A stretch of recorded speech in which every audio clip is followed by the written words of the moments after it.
so we just finished our second session in our Tal'Dorei campaign. Trying out a couple of different things in this one. Hopefully it's a bit smoother. The audio, in my opinion, is a hell of a lot better. The music was a little bit loud, but we're just going to jump right into it. There's no need to do some house cleaning in the beginning of this. So if you like this, leave a like, subscribe, comment, tell us what we can do better, tell us what we can do worse. Yeah, that's it. Let's just get into session 2. It was a fun session. One more thing, check the timestamps so you can just jump right into the session if you just want to get into it and you don't want to hear any of the pre-session talk. That's down below too. Forgot to say that in the last video, but it's there. Now enjoy the session. Click on your little face tile, like down in the bottom left, and it should have, like, when you mouse over, it should say join voice and video. You can join and then mute your microphone, and then you can see the little Bronson. You can also pause your own video. My video is not playing, so yeah, no neither is mine. It's there.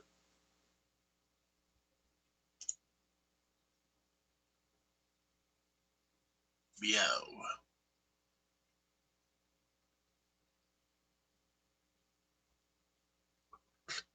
Alright, let me know when we're rolling and we're ready, Bronson. Is no one else going to use their web? That is a legit question. No. I don't think mine's gonna. No. And I don't feel like futzing with it. And I don't own one. no. We'll get her one if she wants one, and I'll work on mine because it's saying there's some issue happening. So yeah, I don't feel like futzing with it in my browser. It's no big deal. I made little like tokens to put on the corner of everyone's. If anyone was using a webcam, that way people could still see like who the fuck is who. So I just turned them off for everybody but me. Bronson, did you make the beanie you're wearing? I did. Integrated voice and video requires access to your camera and microphone. Use the camera blocked icon in your browser's address. It is a good beanie. That's the one you did the successful checker pattern, right? Mm-hmm. I made another one. I made another one too. Let me go grab it really quick. What'd you say? I said I want a beanie. He'll probably make you one if you ask. That's why I said I wanted one. I'm just saying he might not have heard you. Oh, Well, he probably didn't because he was walking away. There's It's Kevin. Kevin's sexy ass face. well, let's not get crazy. Let's see. I also have this one. Bronson, I want a beanie. Okay. Is there a way to? It turned down. Oh yeah. Is there a way to like zoom my camera in from here? Is there anything? What is happening? Got my audio here. It must be loud. Excuse me. That's Bluetooth. I'd like to be able devices. to fuck with my webcam from here. I don't think you can. Be super fucking cool. Configure device. Hey! Let's see. Is there a way to actually... So much better. Okay.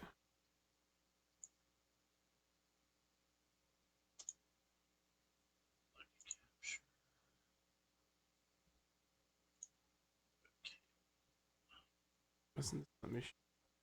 Oh. Okay. That's right. I have 3 current hit points. Okay, yeah, there's no way for me to like zoom it or reposition it or whatever, so it's just gonna look like shit. You can manually reposition it. I'm gonna stick. Let's see, what if I brought it around here? God, we see the shame cave. I was about to say, I love the impromptu video tour of your office. Yeah. My name is Kevin Sims, and welcome to my crib. all the plates and cans that you don't see whenever my computer lets me stream. Oh, that looks good right there. Yeah. Let's get a little there. Word. Good? Yes? Word. I'm good.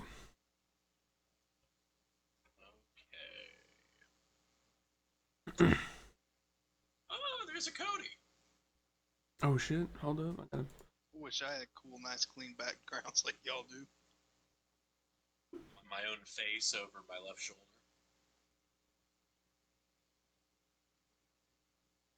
It's not masturbatory at all. You're muted, buddy. My claim to fame is I just have nice hair. Always have, and I'll always mildly hate you for it. Also, so... He is. He's a handsome boy.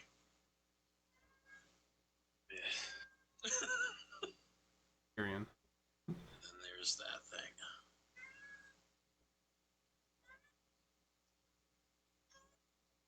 Alright. Are we recording? Yeah.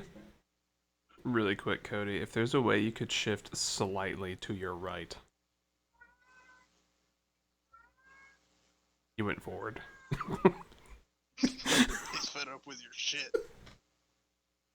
Yeah, that's perfect. I had to move. I didn't like lean forward to grab my weapon. Just like, if you could lean slightly to your right, leans forward. Alright. Music check. Oh my god, Collins is here. What's everybody? Do you have a Hawaiian shirt on? Yes, I do, baby. Okay, Wendigoon. Hawaiian shirt, Razorback gym shorts. We can't see your gym shorts. Thank God.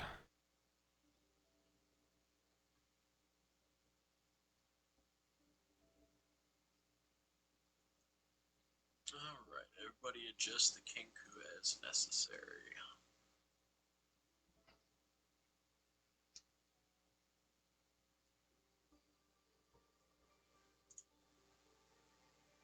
Alright.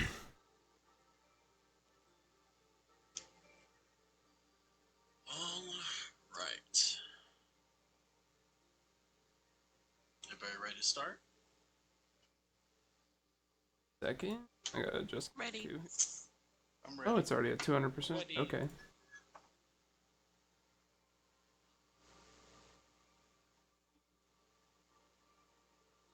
Just let me know when you're ready, Bronson. I don't think it's actually picking up Kinku for some reason on OBS. Does it not pick up Discord as a whole? Ooh, hang on.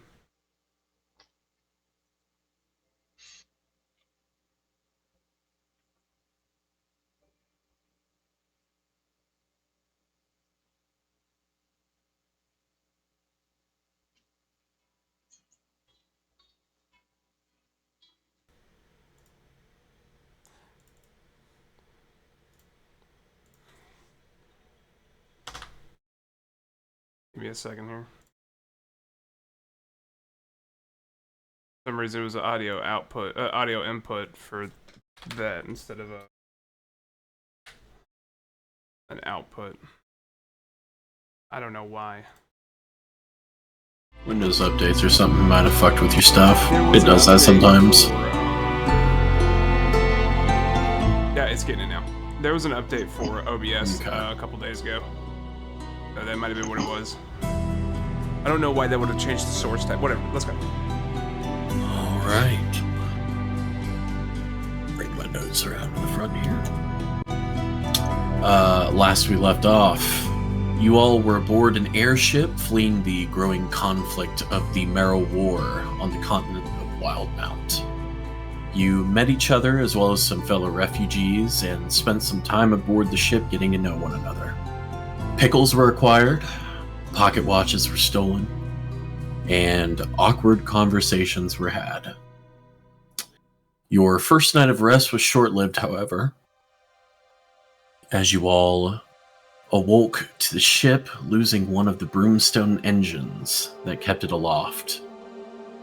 You all lost consciousness during the crash and awoke in cages at a campsite surrounded by a deep, ancient forest.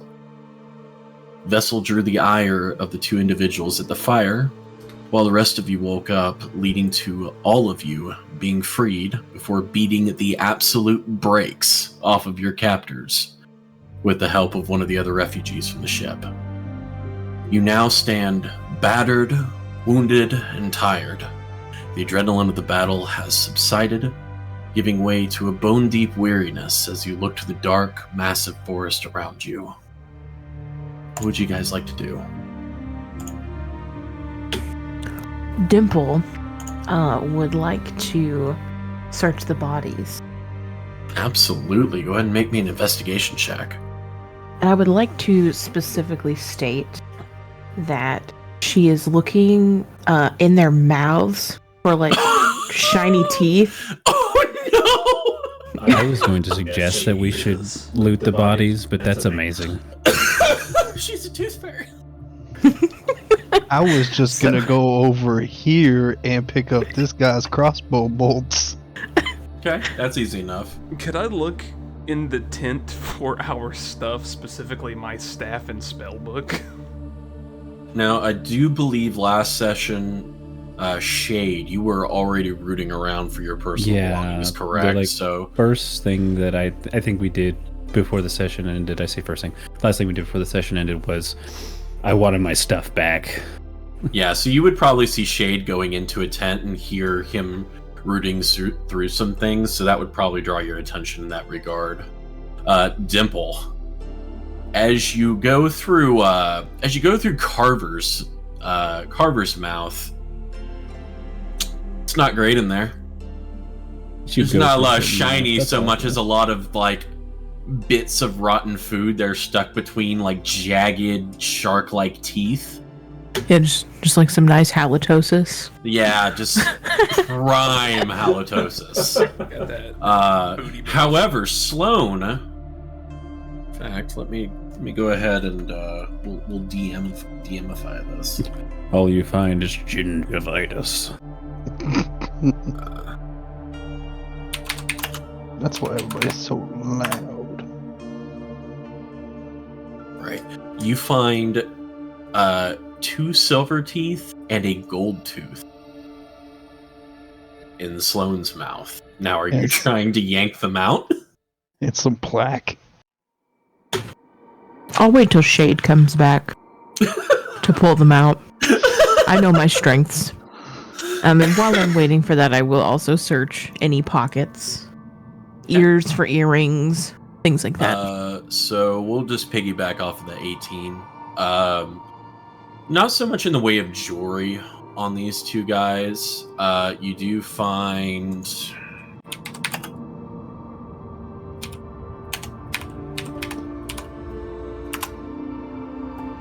you do find 43 copper pieces and 27 silver pieces between the two of them.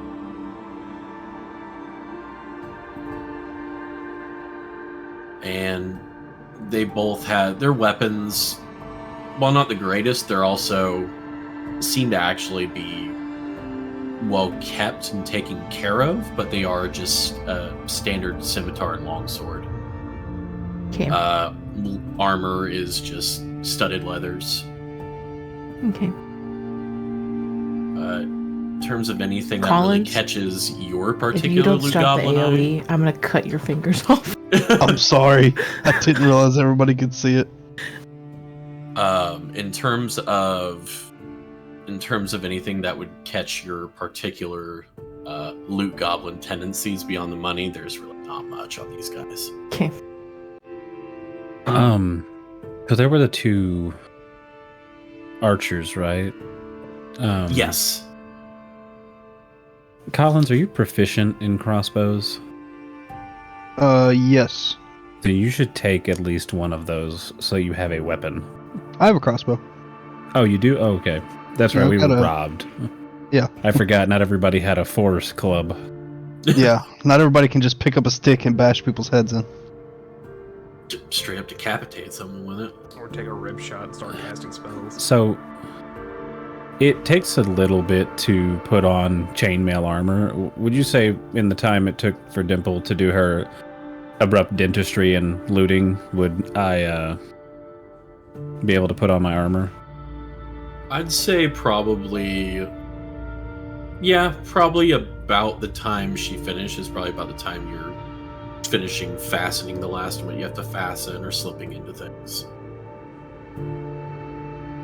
And then I'd probably step out and and find Dimple and go, "Did you find anything useful?" Well, there you are. I need you for something.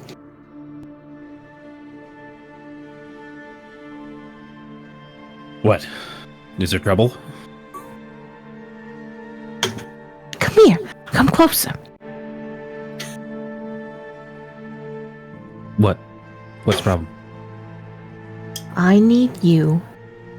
You see in there? It's kind of shiny. And she's just like prying open the mouth. Oh yeah, Shade. Goes, You "Oh you my look down and it is the most macabre, awful image of this tiny pixie using both hands to forcibly open the jaw of this now cadaver and like pointing with one of her tiny fingers down into the mouth. Yeah. I see in there. Mm-hmm. I need you to pull those out for me. That one, and that one.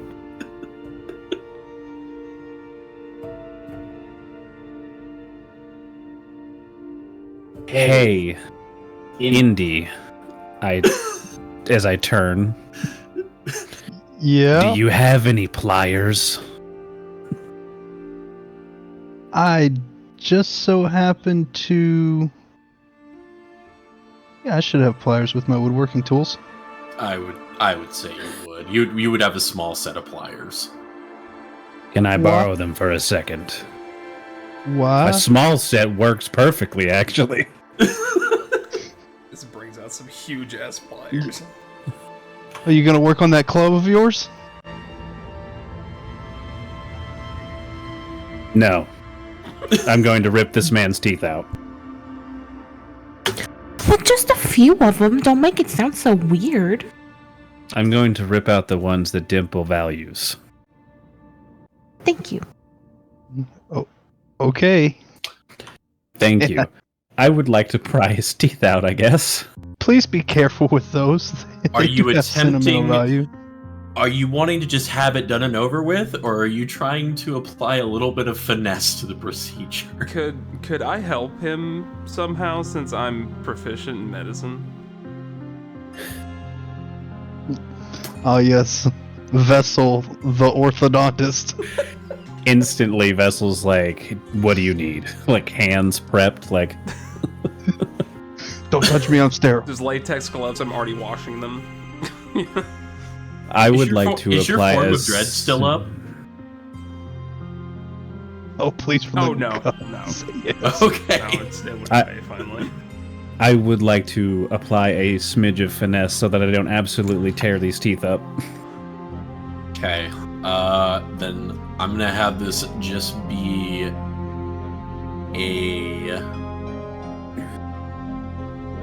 we'll say a dexterity check with advantage Oh boy. to try and get them out in as undamaged a state as possible. Hell yeah. With okay. Vessel's assistance holding. You just kind of hear that of like Ooh. That's not a rigid bad neck roll, bones honestly. turning as he turns the mouth towards you to get you in position. With a 10, it is it's kind of janky going. It's very low light. All you have to work with is the light of the fire now, and the glint of the teeth. But more or less, you managed to get all 3 teeth out without maiming them. And it is not a fun process, but you're used to Dimple's whims at this point. Are those refugees watching us? Oh, Torben is standing directly next to you. What kind of teeth are we talking here? Are they molars? One is a molar, one is an incisor, and so yeah, 2 molars and an incisor. Got it. It's like, what kind of Thank you. what kind of teeth are we dealing with here? Like, I don't want to fuck around with just a bicuspid. What's going right for a molar around here? She's thinking, can I make jewelry out of this?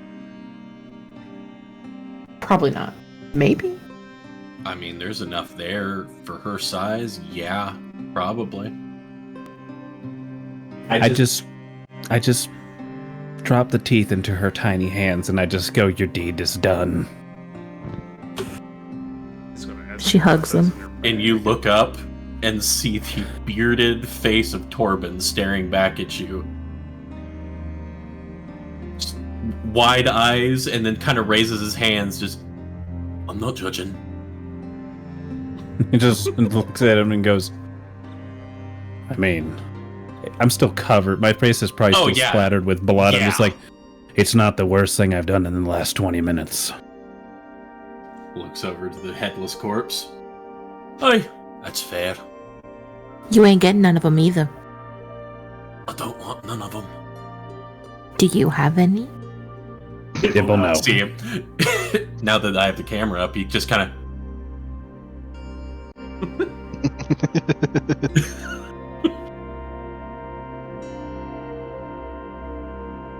Your stand over there was a little bit of a look of disgust. Yeah. You found your stuff. Good. You got for the sake of this, you guys at some point or another during this horrendous dentistry that's going on over here, you guys meandered over to the tent and found your belongings. So you have all of your gear. Hell yeah. Listen, if we're going off of medieval times, this is just normal dentistry. That is true.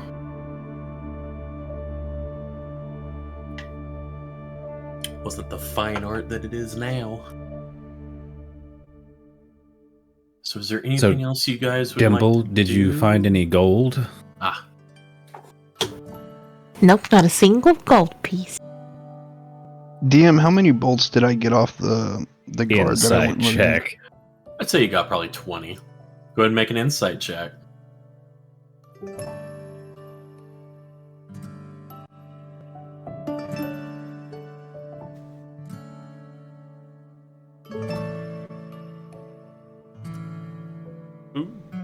And we all know you're lying, Dimple, so go ahead and make a deception check. Actually, she is not lying. She did not find a single gold piece. Oh. Wow. Go ahead and roll a deception check for the half-truth. Okay. Going that 20 it. Damn. You've been So around she's like- Dimple. Okay, She's like, go ahead. I didn't. She's like, nope, I didn't find a single gold piece. Meanwhile, she's literally like she can't hold it on her person. Yeah. So it's right there. So you look at her little face, knowing she's up to something, because you've gained that sense in your time with her, and look down near her and see the firelight glinting off of a pile of coins.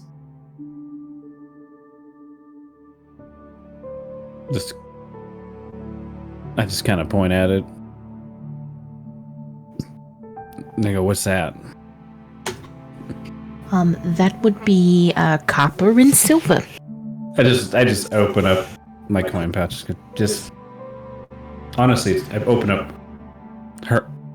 It might as well be our coin pouch at this point, but just open up a coin pouch and go, just put it in there. Thank you, Shade. Yeah, you're welcome. Oh, I hand the bloody pliers back to Indy. Thanks. Yeah. Indy, you get back your trusty pliers that have seen you through many a project, and they are caked in corpse blood. I'm just gonna hold them out like this and be like, "You're welcome." And then I'm gonna kind of just like try to rub it off on my pants or something.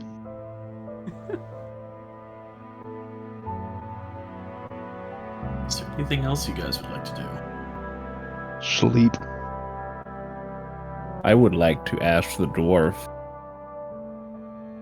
do you know the way out of here? He thinks for a minute, kind of looks. Well, never been to this part of Tal'Dorei before, but I've had to hazard a guess in the northeast, and, well, not around, or in the Parchwood Timberlands. That's a big land, it's a big forest land.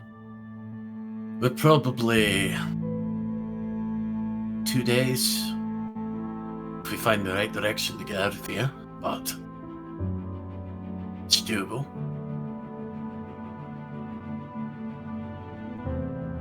Well, then maybe it would be more advantageous to travel together than apart. Until we Agreed. get out of here. Still got my wife and my daughter to worry about. So, I'd be happy for the help.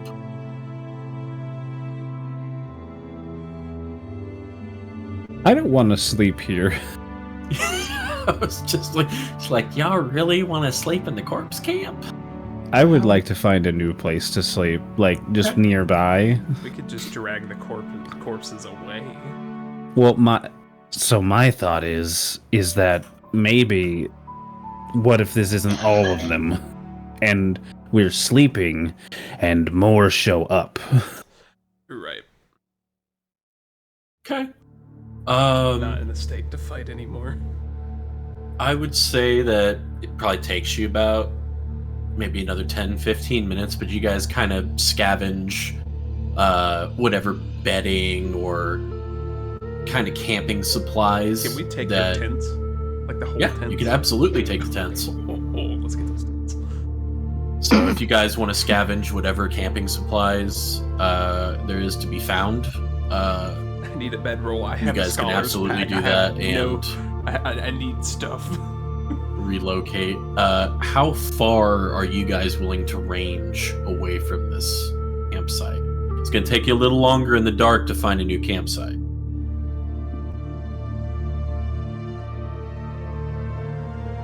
I mean, 10 minutes through the woods at night, like, it'd get us a couple 100 yards away. Yeah. Yeah. Okay. Just outside of like their firelight. So you leave this clearing and find that the woods begin to cluster a bit more densely, but you do manage to find a place kind of sunken around the roots of a group of trees that you feel like would serve as an adequate campsite for the night, just to rest and tend your wounds. And at this point, Torben is seeing to his family and kind of approaches you again, Shade. If you don't mind, I think we'll be taking one of the tents and the other one for you all.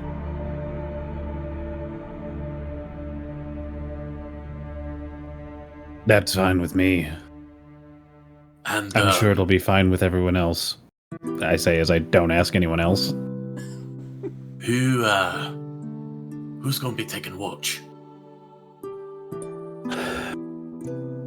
At that point, you see stepping up the tall, lithe figure of Pasha. Pasha will do this. Pasha does not mind. Pasha's alive. However, you see him kind of glancing nervously around the woods around him. Pasha would not mind company. Where did you come from?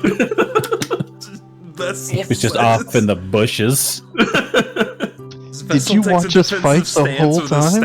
Yeah, Pasha. So just to refresh you guys, Pasha, I remember Pasha, Marta, and Stilva were all in the large cage during that confrontation. Torben is the only one that came out to fight. Oh, I thought it was just. I thought it Oh. was just Torben and his family. Yeah. So No, it's Torben's family, and and there's also the nervous half-elf blacksmith that you spoke to on the ship, Shade. The one that I can. you did not Gil. call down.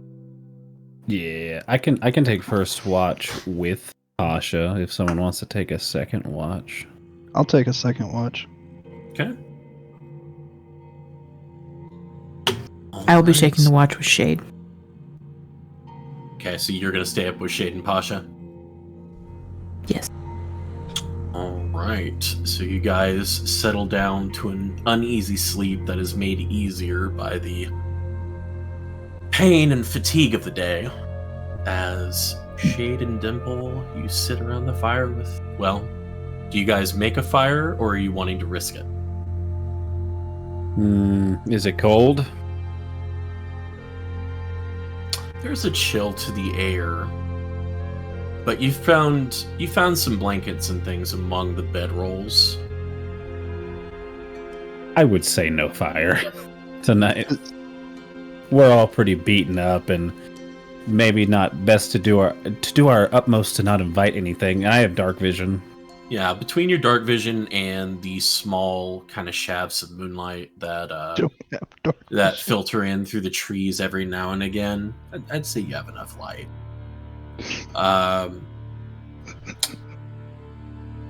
Is there anything you would like to do or discuss during your watch?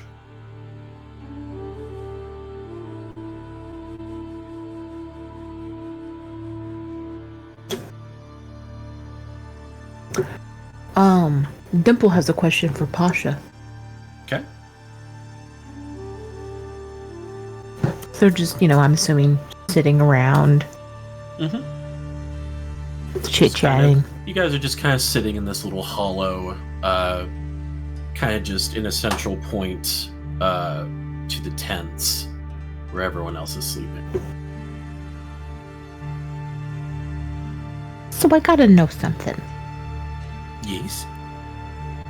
Why do you refer to yourself as why do you say Pasha? It weirds me out a little bit. Do you do that all the time? What do you mean? Pasha is Pasha. Me. Pasha. Pasha is Pasha. Right. But like, normally someone would be like, I'm cold, for instance. But you Cold say Pasha can go get blanket. that, right? So I'm not delivering this very well. What I think she means to say is, you speak in the third person a lot, whereas I would say, I'm cold, you say, Pasha is cold, and she would like to understand why that is. This is just how people spoke where Pasha comes from. Where do you come from? Marquette is you see him kind of searching for the words. He's desert place. Very dry, very hot. Would I know much about Marquette, DM? Make me a history check. I would love to. I have a whole whopping -1. Wow. You've heard the name in passing. You made that up. You don't know a whole lot about it. About what everyone else does is that It's a 0. Marquette is a place of extreme temperatures, a lot of desert, and the main city is on Corel. Yeah, okay. I will relay that to Dimple, just like I'm having to think real hard, like listen, it's like, I think it's called the United Arab Emirates. But yeah, I just relay that surface information to the guy who runs the Dimple. place really Wow, likes a Ferraris. 0. So what do you do then? Like, what's your deal? Pasha is enchanter. Pasha makes magical You're in items, what? scrolls for people to purchase. Oh. We have one of those, kinda. He made me a shiny coin. Really? Which one was he? He's half something. He's the halfling. Yeah, that's This I understand. This Pasha understand. No, Pasha had shop in Ankarel. And then things not go so good for Pasha, and Pasha leave. Pasha goes to Wildmount, tries to start no shop, and then war breaks out. Pasha's luck. Wow. She kind of like leans over into Shade, because like I'm assuming she's sitting on Shade's shoulder right now. So she kind of leans in and she goes, maybe we shouldn't be traveling with this guy.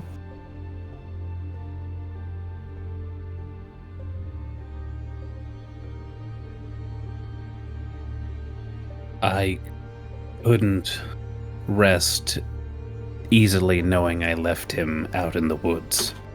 Well, don't say it so loud. Pasha appreciates you not leaving him in woods.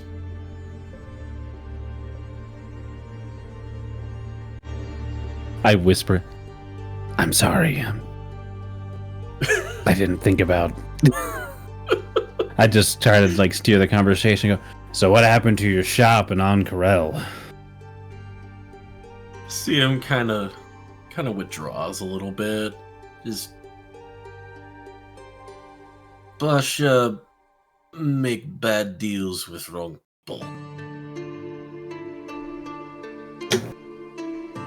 Well, now I'm intrigued.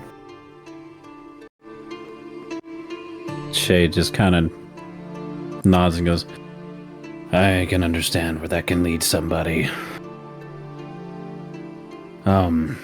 Did you manage to get out peacefully, or did you have to turn tail and run?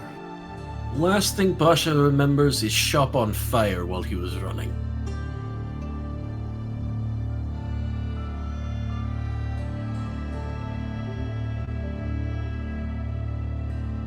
Well, at least the shop was on fire and not you. Oh no, Pasha was on fire too. Was putting on fire while running. Oh my. It is worse. They used one of Pasha's own fireball scrolls. Well, that's just rude. Well, maybe third time's the charm with your shop. He is hoping. He just has this big grin on his face. Did we nail down, do we ask what Pasha looks like? Do we ask his race? Like what Pasha is? Yeah. You guys have his, I'll refresh you. He's a tall, lithe,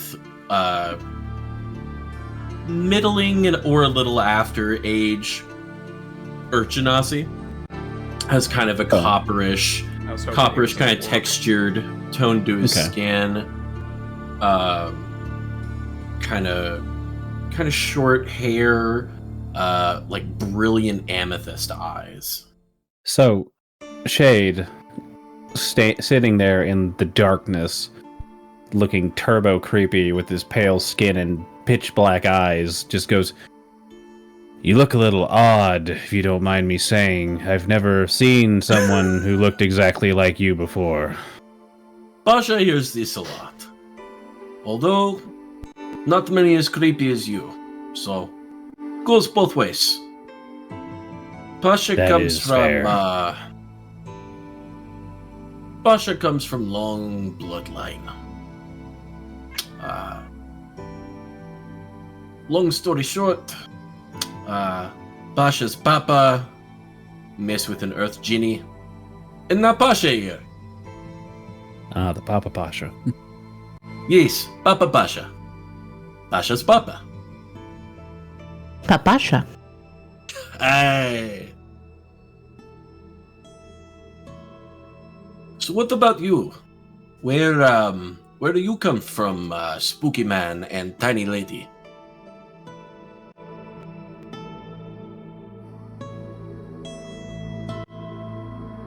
You go first. No way! I most recently come from Wildmount, but I have spent some time in Asilra as well. I'm mostly unfamiliar with Tal'Dorei. I only know surface knowledge of it.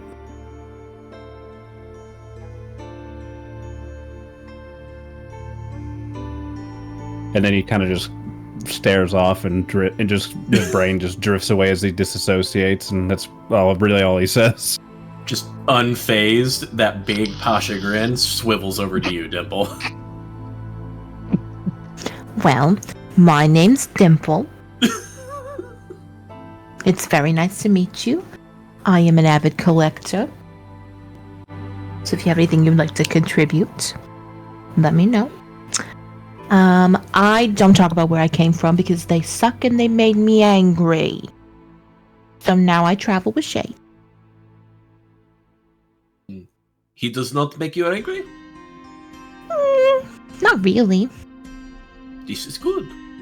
I think I make him more angry. It's not so good, but it happens. Shay doesn't say anything. You have been,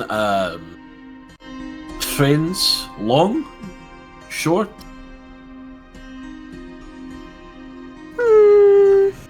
I mean, I guess in the whole, scheme of things, not really that long, but it feels pretty long. I think we've been traveling together for about 6 months. Right? It feels like forever. Just have to pull this outside of the scene for a moment, because for me, you did your lean and look, Cody. In Cassie's portrait of Dimple, the head was just positioned perfectly. Like the two of you were looking at each other. It was great. Pasha just nods, many strange people on roads these days. Even stranger on ships, it would appear. But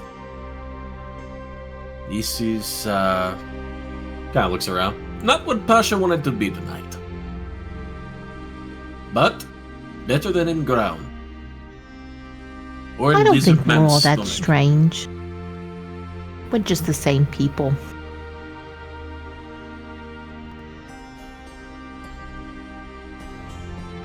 Shay just nods. He's just kind of doesn't have anything to say. Very profound tonight, Shade. It's been a while since I killed someone.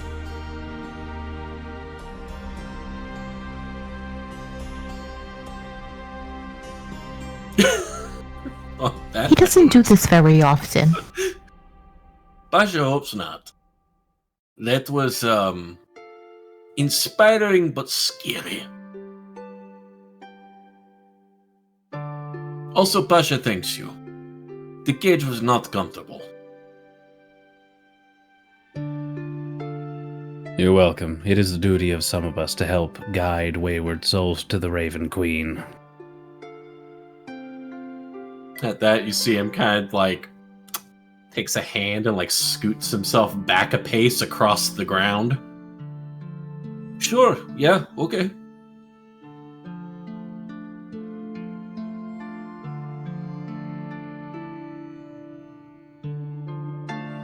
That's all I have. Okay. Would one of you guys like to make me a perception check, please? My perception is +2. Mine's a 0, so you go ahead. Is it just normal, advantage, or...? It'd be normal, given the fact there's no fire and you're working with dark vision by bare moonlight. Fair. Hey! Hey! Alright, so as conversation kind of dwindles down, you guys kind of let the noises and the sounds of the forest kind of take over. It's not so much what you hear that catches your attention, probably 30 minutes to an hour before time to wake the next watch. It is what you see. Further on into the woods, as you cast your eyes around, you begin to see a number of semi-luminous forms. And these forms almost appear to be on a slow march. You watch as, moving through the trees silently, it almost looks like a small battalion of soldiers. However, their forms are somewhat translucent. They are faintly luminous. The features almost muted against the light, but from here you can make out breastplates and spears, swords, and one very ragged banner that you can't quite make out all the details of. What are you doing? How far away are they? I'd say they're probably about 150, 200 feet off. Very, very quietly just whisper to Dimple, just look over there. And like point at the light that I see. Do I have is there any way, do I have any discernment of what they might be?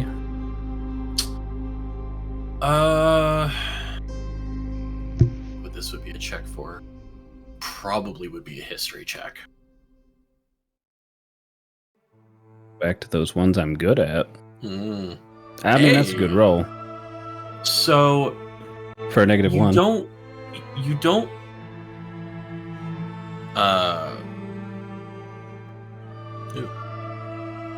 Kinku's going a little weird. You don't so much discern what they are, but you have, given your background. Am I stuttering for you guys at all? No. Okay, things are kind of stuttering for me, and I'm wondering if it's Kink messing up.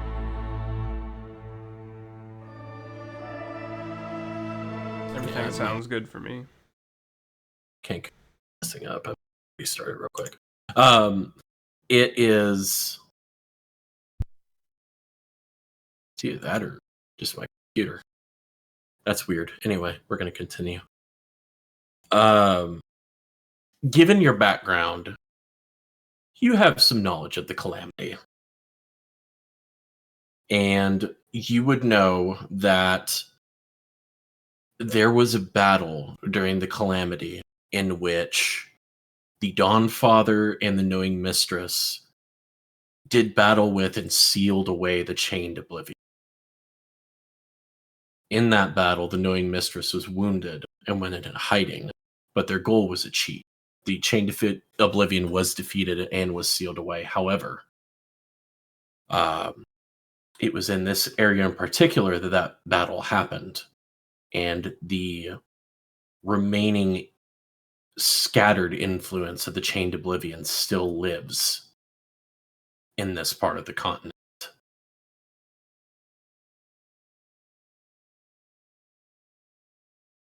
Okay.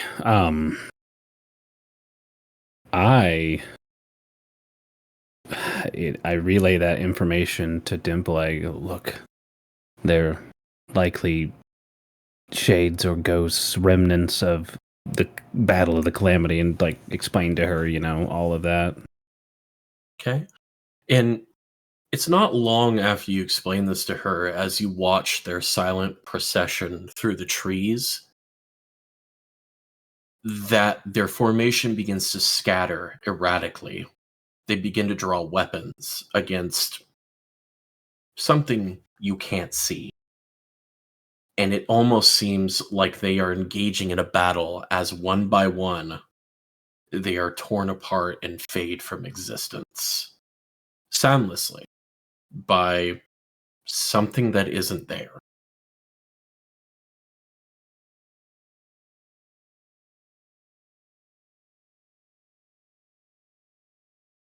Almost as if they're reliving their last moments.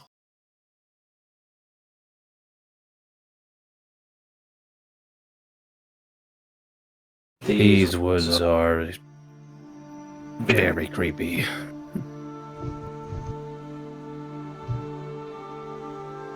But other than that occurrence, your watch passes.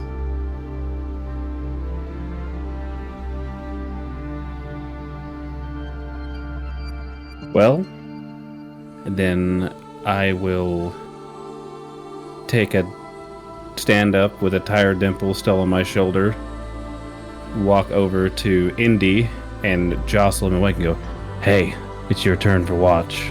Those are my pickles. Right. What? Remember your turn for watch. Remember, no fires. No fires. Okay. Okay.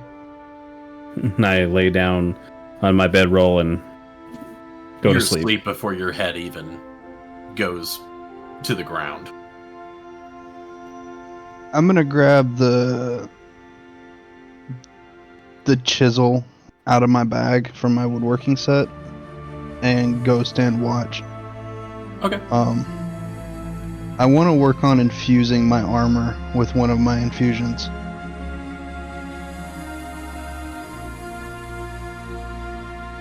Okay.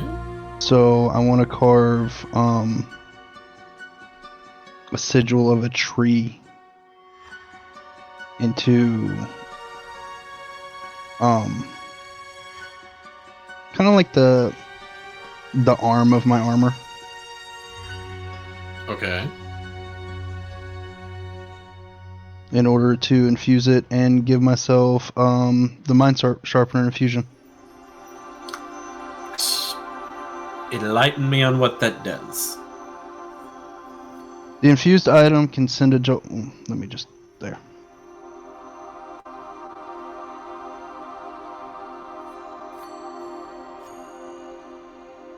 Okay. Well, if that is what you would like to spend your watch doing, go ahead and make me a perception check.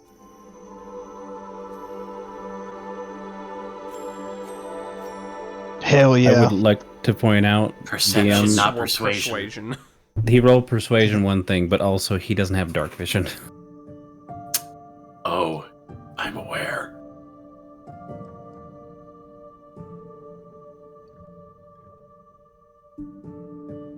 He rolled better.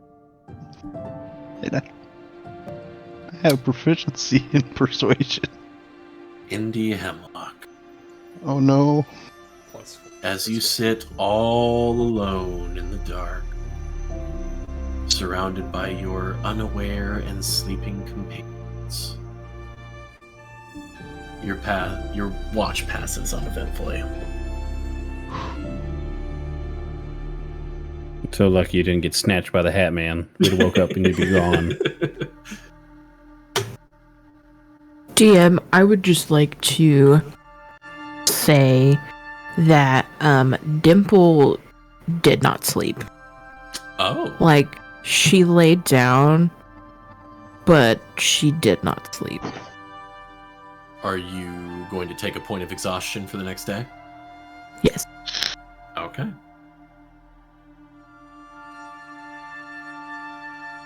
Let me remind myself the exhaustion rules.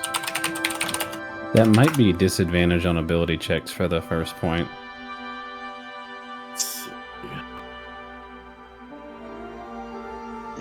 Yeah, disadvantage on ability checks. Okay. Was there someone taking a third watch? Actually, because of the time of night when you guys laid down, there might not be a need for a second watch, or a third watch. So we'll go ahead and say you all wake up. Everybody's had a long rest except for Dimple. Good. Hit points are restored, spell slots are restored. It is now a chilly morning with a heavy mist creeping along the forest floor.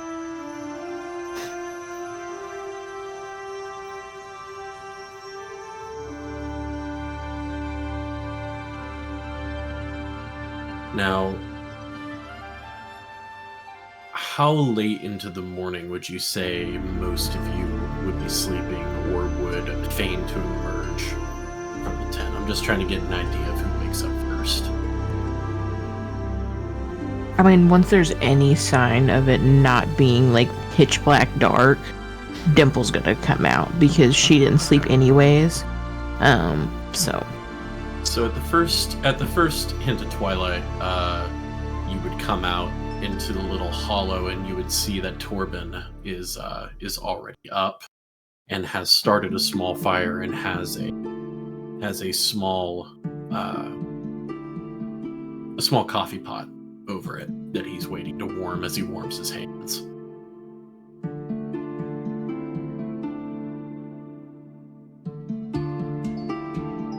Good morning.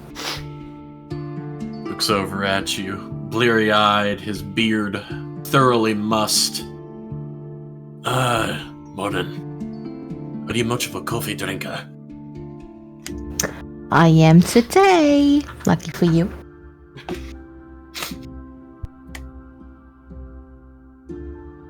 God damn it, Cassie. Well, come on. Not sure I have a cup your size, but we'll see what we can do. I got one. Perfect. You sit next to the dwarf getting out of his morning grump with his morning coffee as you wait for everyone else to begin stirring, and slowly but surely Shade is awake, just with legs crossed, like clutching his holy symbol with his eyes closed as he does his morning commune. meditation. Hell yeah. I'm gonna meander back to my bag, put my chisel up, and go sit by the fire and kind of warm up from the chilly night watch. Okay. Morning, everybody. Hey. Torben Good says around a morning. mug. Coffee's there. Take what you want. I'm gonna say no to the coffee. I've never had coffee before. Sounds like you shouldn't say no to it then. I'm into a caffeine addict. Next thing we know, he's going to be infusing pickles with caffeine. Pickle in one hand. I see that face. Hand, cup of Joe in the other. Cody's waking up tomorrow grabbing a pickle with a syringe and just shooting coffee into it. And you ruined it. This bit's not fun anymore.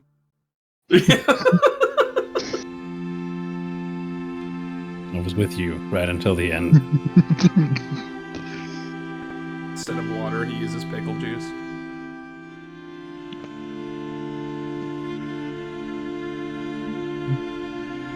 So as everyone kind of gathers around and you're all collecting yourselves, Torben looks up from now his third mug. So I've been watching the light. Seems that way over there is east, which means that way south, which means that's the way we need to be going. If we want to make our way back to central part of Tal'Dorei. Not sure how deep we are in this forest, but I would assume a good 1 or 2 days of travel are ahead of us. And, not knowing exactly what's out there, so it'd probably be best to keep your eyes on every part of your fucking head. Oh, side note, DM.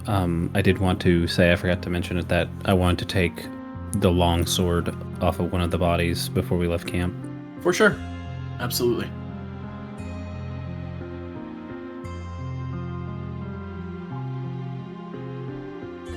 Is there anything you guys would like to discuss or do before you set off for your first day of travel, or...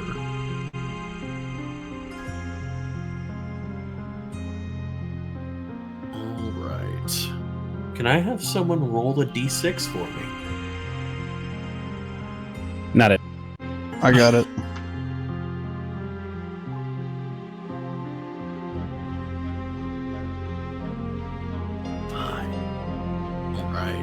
So, packing up the camp and everything, I assume you're taking all of the camping supplies with you. Hell yeah. Snuffing fire, everything else. You guys set out under Torben's guidance southward to attempt to leave the wood. The terrain here is... The ground's not necessarily uneven, though it does have almost uneven almost hills that kind of rise and fall up out of the mounds of roots from all of these densely clustered trees. And the trees themselves are a good 25, 30 feet tall with very expansive canopies. So the light that does get in is sparse and it's very diffused. So it's not dark per se, but it's very shaded in this wood. But you make your way through these trees, through dense brush and vine, and you find yourselves in a part of the wood that seems to grow thicker, and you notice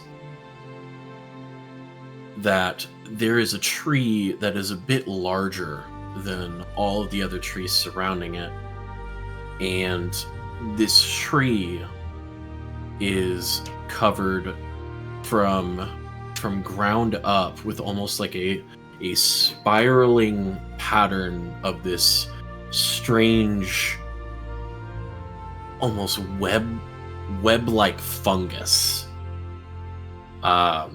If you guys have ever seen like the Australian bees that make like those nightmare hives, it's kind of like that.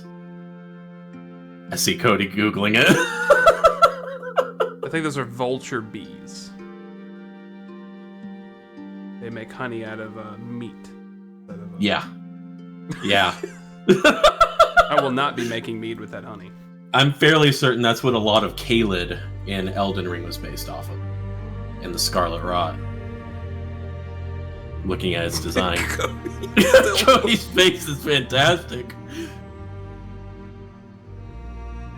Make your meat mead.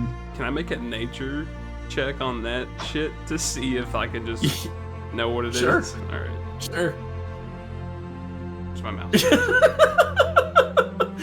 Cody just could have gone my whole life. Could have gone my whole life. Bees, meat. Ugh. The meat bees. So, are you approaching it to examine it? No, I just want to look at it from a distance. Okay, from a distance, there's going to be a Walks up and limited licks. amount that you're going to be able to gather. I mean, it's fungus, but you're not going to know more than that unless you get a closer look. How far away is it from everybody? Right now, you're probably about 40, 50 feet away from it. Okay, I'll get a little bit closer. I didn't know if we were like 200 yards away. No. I didn't want to just, you see the tiefling running toward the fucking tree with a staff in hand. So, you approach the tree, and as you get closer, you can see this fungus. It's almost like coral in that it has become just an amalgamation in a single piece that spirals and wraps the trunk. And at parts of it, it almost looks like veins pulsing at an irregular rate. It almost seems to have some strange life force of its own. And I need you to make a wisdom saving throw. Oh no.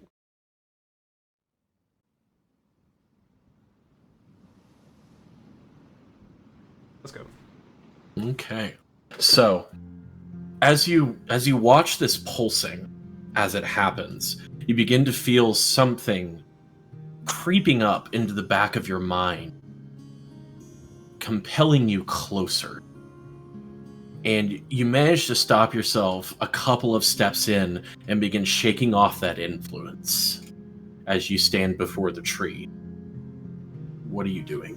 We're just gonna back up now. As you're backing up, a small, what I want to call this, a small collection of vines near your legs whips out and attempts to entangle you. I need you to make a dexterity saving throw as now you begin to see forms emerging from the brush and trees around you, and from around this tree itself. Okay, so it manages to lash onto your leg, and it pulls you down.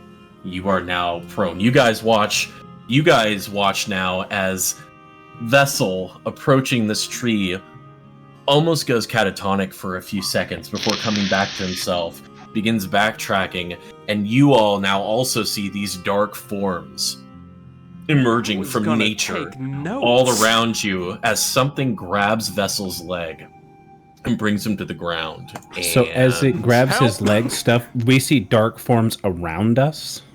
Yes. Some of them are small, and some of them are your size. I feel like one of us should have said we were looking out for stuff. I did think we were going to get, jumped by a tree. Is there only one vine around his... I would like you guys to roll initiative. I am Groot. What were you saying, Collins? Do we need to wait for the initiative bar to pop up? Yeah, I'm going to get it. I was going to ask, is there only one vine around his ankle? Currently, yes. Oh my God. I'm sorry, I was wanting to do a character thing here, but I didn't know we were going to end up fighting shit. You're good, man. My plan was to get up to it, like fault if you think about it. He rolled the 5. Take a knee, whip out my bag, and then just start taking notes over this shit because I thought it would be interesting to talk about later on. But now we're fighting.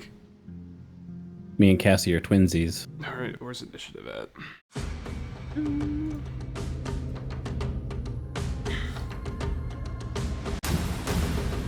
At least I have my staff. You better beat that. Finish your sentence. You better beat that vinyl. Beat that with your staff. Okay. Now I get to add all these little fuckers in. I don't think my fear shit will work on these guys. Of course not. We're fighting Groot. Okay. So those guys get +1. I don't know if these count as constructs. Because it doesn't work on undead or constructs. No idea. Yeah, I don't know. You know what will work on them? Fucking fire. I'm assuming anyway. Never know till you try. Well, I'm gonna try. I would assume they're tree things. You fucked with their tree. We're just gonna do group initiative on like enemies.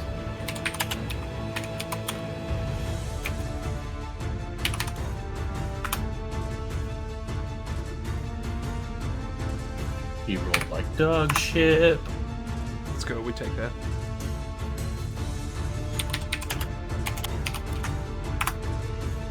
That dude right there looks mean.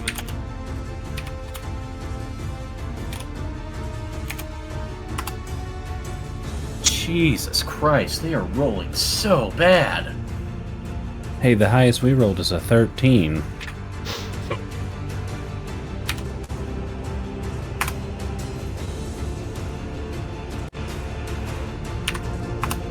Okay, that's a little better.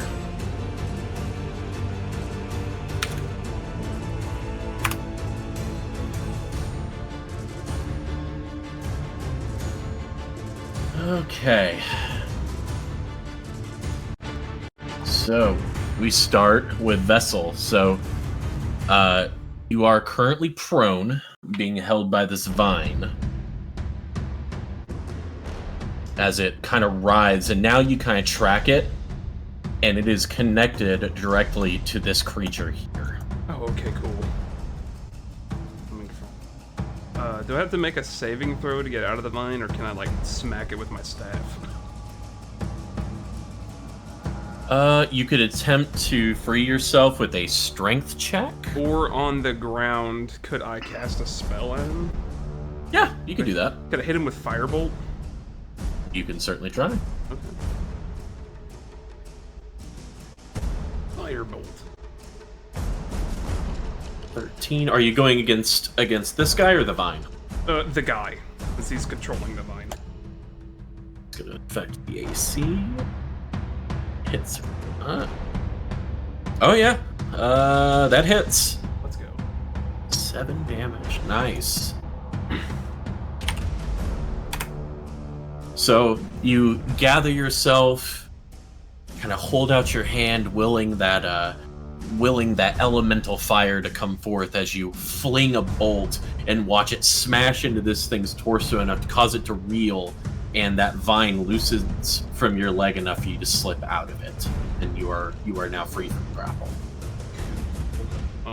Like there is a decent char mark on this creature, but it looks like it could probably handle plenty more. Oh, okay. Well, at least I'm up. At least I'm free now. Half movement to get up, right? Correct. All right, I'm gonna get up and do not want to be. Oh, that's this guy. I don't. Oh man, I don't. There ain't no good place to be going. I don't want to go close to the fucking tree. Oh no.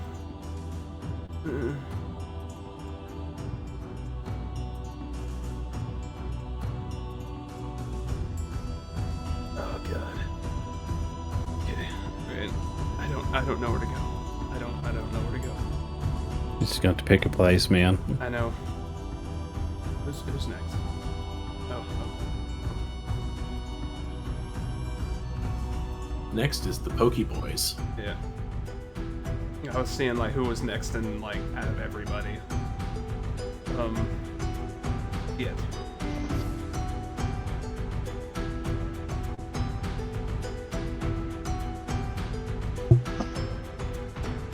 I wasn't grabbing my token. Guess I'm gonna move. Here. And I end my turn. I don't know what else to do.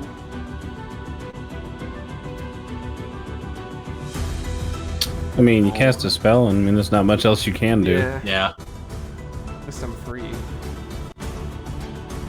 Alright, it is this guy's turn. So he's gonna kind of step over this way. Let's see.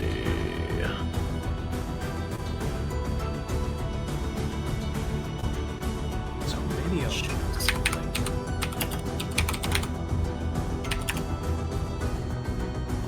Hey, it's great. We can attack in all directions.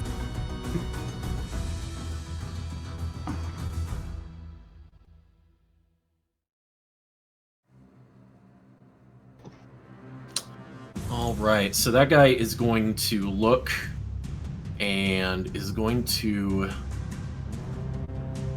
You see this creature that it looks more or less humanoid, but its skin is almost like this bark-like texture with these thorny protrusions covering it, and these empty eye sockets swivel over to you, Indy, as it seems to take a breath and then flex its body and sends a volley of these spines in your direction. That's not nice. I am going to guess that a 9 does not hit. No, it does not. Okay, so you see this happening, it telegraphs it, and you're... Did you have any coffee this morning? I did not. Okay. Your non-caffeinated brain, you see it fast enough to react, and you sidestep just as they slam into the ground like arrowheads. But it does not hit you. That guy's turn is this guy's turn. It is going to step out and shade. It's going to do the same thing at you. That is a 19 to hit. That just hits. Alright. That is 7 points of piercing damage as these needles slam into your body.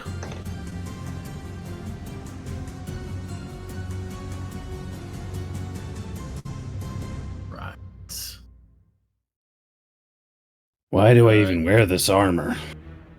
Indy, I'm going to go ahead and say it's your turn because this creature has a -1 to its dex mod.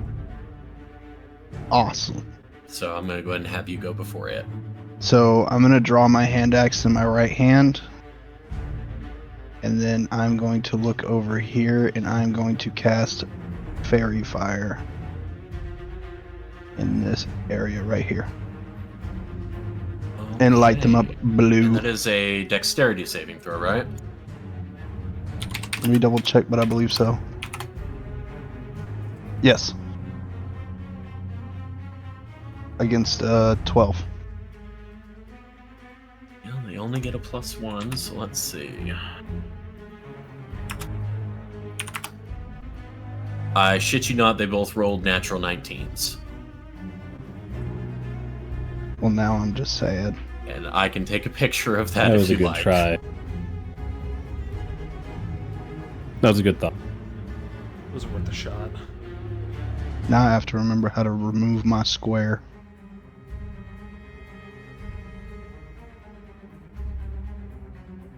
Let's see. So many.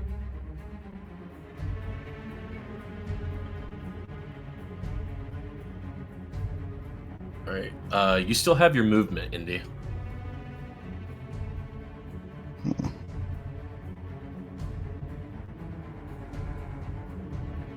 I'm gonna move right here. And then I will end my turn. Right. It is now Biggin's turn. Let's see.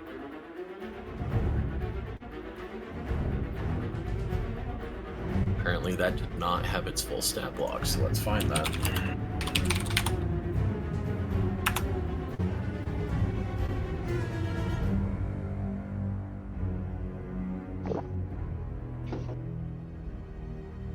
Let's see.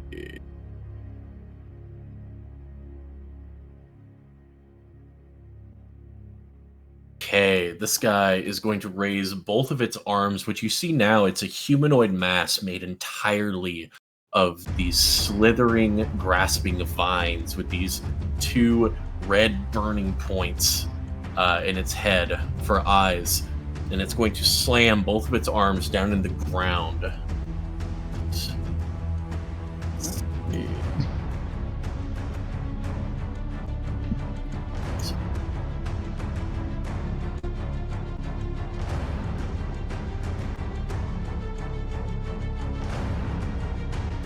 Right. Oh.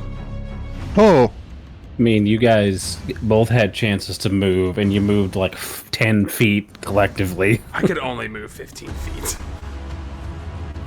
Alright, I need... Could be one more square away, but I would still be in the zone.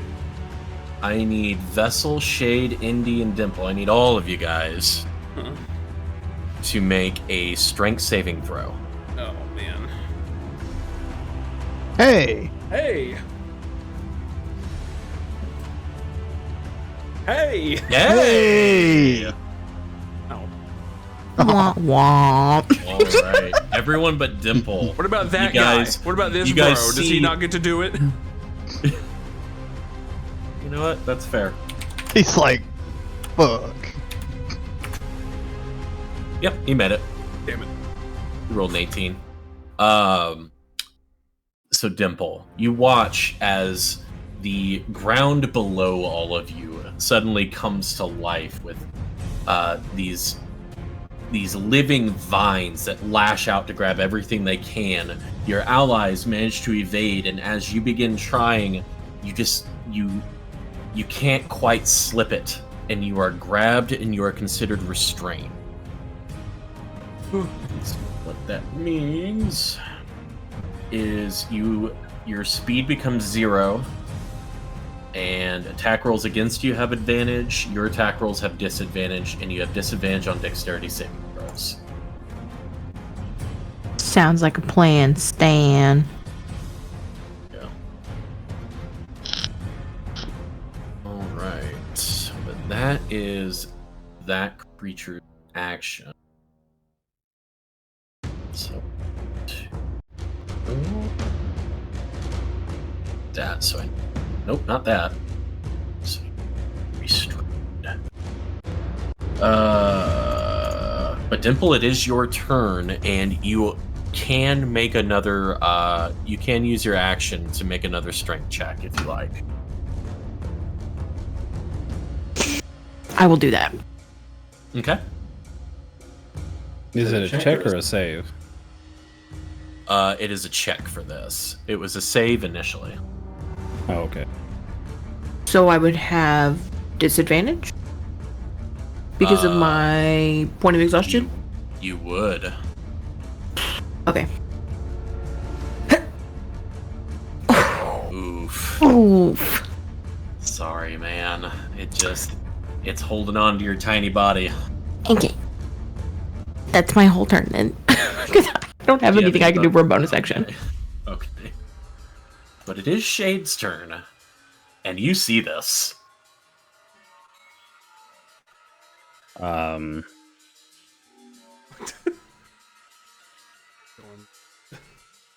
mean, yeah, I see it. I'm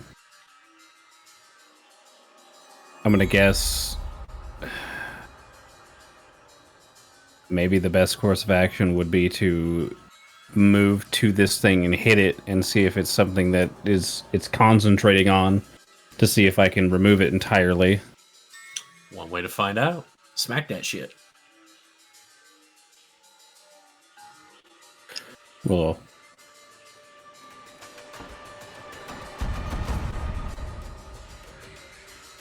so what does this creature look like? So it just looks like a humanoid mass of slithering vines. Massive slithering vines. It's kind of like Swamp Thing. I would like to come down and upon it, hitting it with my warhammer. Okay.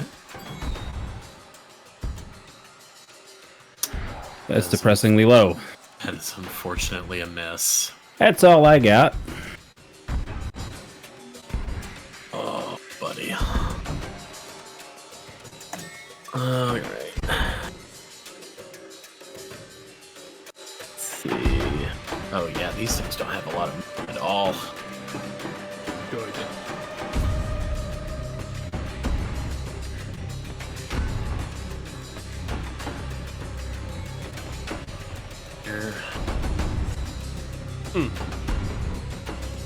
So this one's going to come up and attack you, Vessel. And this one, it's child-sized. It is small. And it is a roughly humanoid amalgamation of, like, twigs and limbs.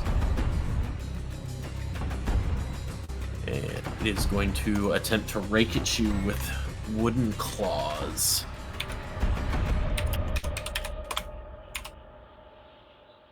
I'm going to guess that a 10 misses.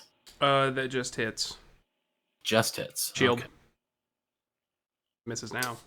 Alright, it does miss now. So as the claws lash out, they scrape across a semi-translucent plane of force that you call before you, as it kind of gives this creaking, groaning growl in response.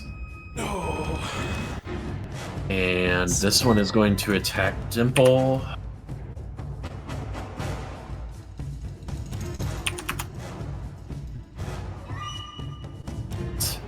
And that is a natural 20 because of the advantage. Of course it is. Oh no, I'm so sorry. Kevin, Hey, what at level least, 2? oh wait, never mind, I don't have any. Thankfully, it was the little guys, so that is a total of 5 points of slashing damage.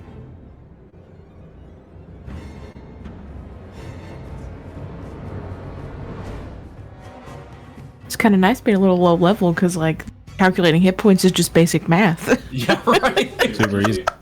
Vessel, we are back at the top of the turn order with you. Okay, alright. Can I look over at that shit that was on that tree? Does it look any different? No, but you can see that it is pulsing more steadily and rapidly.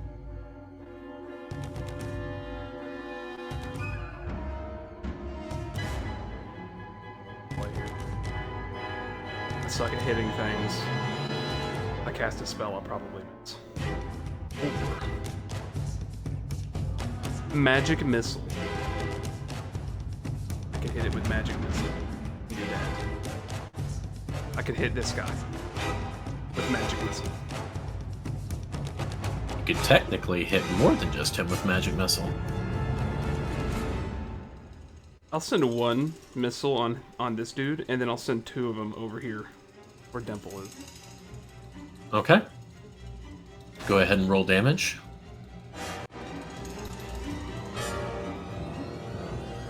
I'm fumbling. What's the damage? 1d4, right? Yep. 1d4 plus 1 per dart.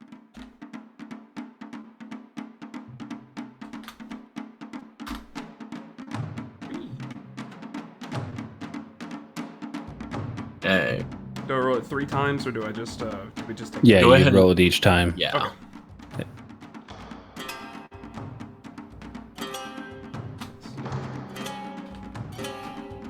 Should have copied.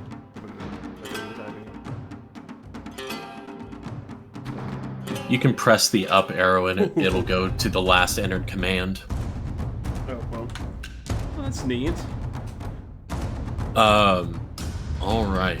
So.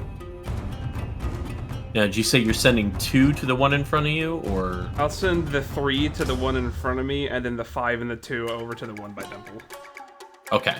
So, as you gather the arcane force and the darts form, you fire them straight up as they spiral around each other and then splinter off, coming straight down on top of these creatures. The one in front of Dimple shatters into detritus and snapped twigs, and it is gone.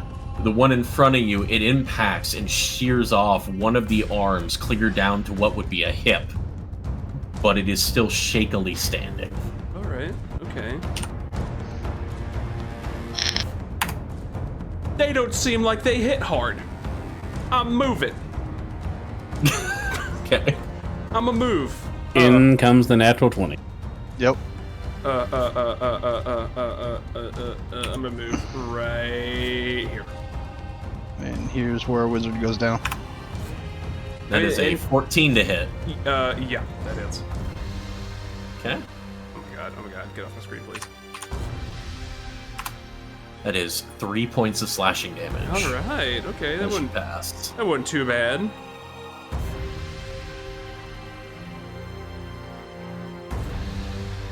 I end my turn. Alright. It is Needleboy number 1's turn. And seeing your display, he is going to fire his needles at you.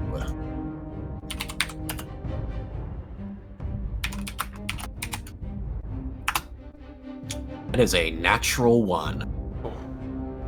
There is balance in the universe.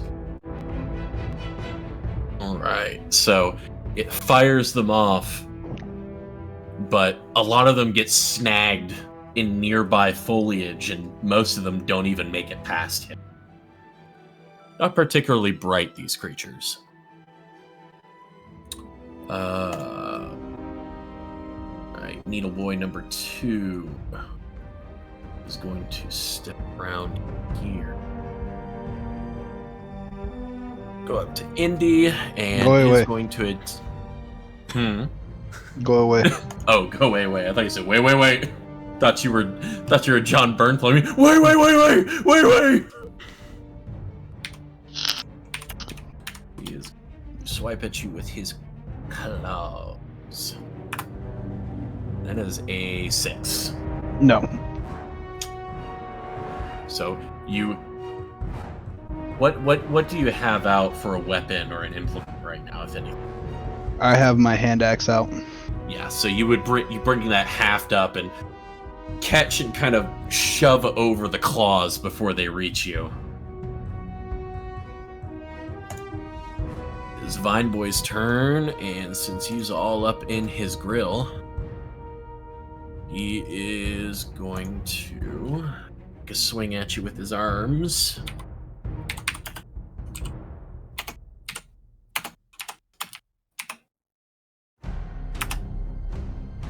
is a dirty 20 to hit. That hits. I don't think you've missed me once in 2 sessions. I don't think he has either. Alright, that is 3 points of bludgeoning damage. I need you to make a strength saving throw. As the vines of his arms attempt to wrap you. I'm rolling great. I'll say it's not a high DC for this, so as they attempt to enfold you, you struggle for a minute before finally bringing your arms up and out and ripping the vines from you as they slither back to its body. I'm astounded. That is his turn. Technically, it should have been Indy's go, but we'll have you go now. Because Indy has a higher dex. So I am going to cast Firebolt on the one right in front of me. Okay, you will be casting it at disadvantage. Because it's in melee with you.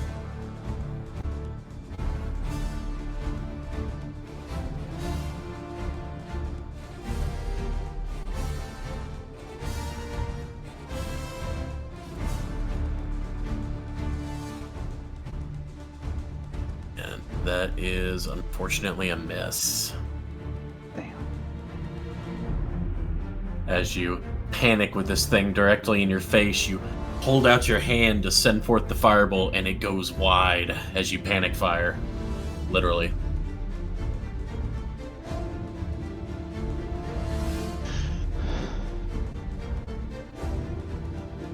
Well, that's all I'm going to do for my turn. We can't roll for beans. Dimple, it is your turn. I am so sorry. I gotta send it as this. Okay. It's Can like Colin's I- fault. Still attack, like, with my short bow. Yeah. Okay, Yeah, it would your just be at attacks- disadvantage. Yeah, your attacks will just Okay. be a disadvantage. Okay, so, because I feel like she would just give up. Angrily, but still give up. Hmm. And attack this one. Okay, go ahead. Okay. Oh, Natural one? roll 20. You're killing me tonight, man. No, it's killing me, man. Damn. I'm so sorry. That's all I can do. Right. Sorry, you're the one that did it. And I thought you guys were going to be rolling thunder again. You didn't miss me last game. You hit me every time. So did you. You hit me back. And you exploded one of my heads. Don't know if it's gonna happen today. It's your turn, buddy. I believe in you. Believe in the dice. All right, man, we're gonna. Really wish I would have been allowed to have silvery barbs right now. We're gonna try, and we're gonna try to hit the big guy again, because that's all I can think to try to do right now.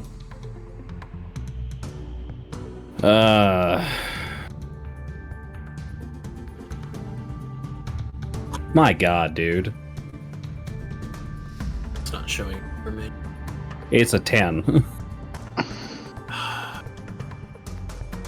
Not enough. Fortunately, does not hit. I can't roll. That ends my turn. I just keep menacing him, I guess. Let's see. Guy is gonna shitty little attack roll. Miss. Yeah, that misses. That's a 7. Yes. Let's see.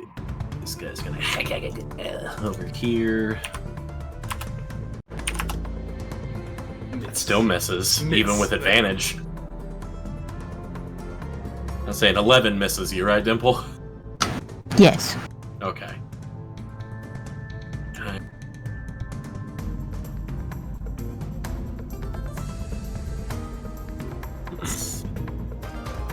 So off there, Vessel, we're back to you. Okay, I'm a magic missile again. Go for it, man. And I'm gonna send a one. This isn't my fucking pointer. One to each of these little guys. Okay.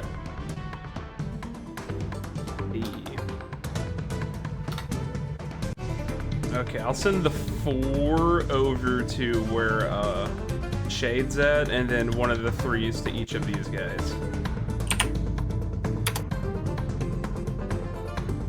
Okay. So the one in front of Dimple, again, shatters. Out of spell slots! And this one out over here is effectively blown in half, and now the top half of its torso is just kind of scraggling along the ground. Does that affect its movement speed at all? Oh, 100%. It's flavor, but it's flavor with purpose, baby. I'm going to move myself. Right here. Oh. And I end. Alright. This guy is going to once again ask you to stand still for his needles.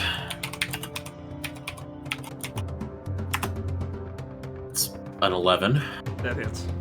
That hits. Oh, okay. He has a 10 AC. I'm a wizard. That is 3 points of piercing damage. Alright. Have health.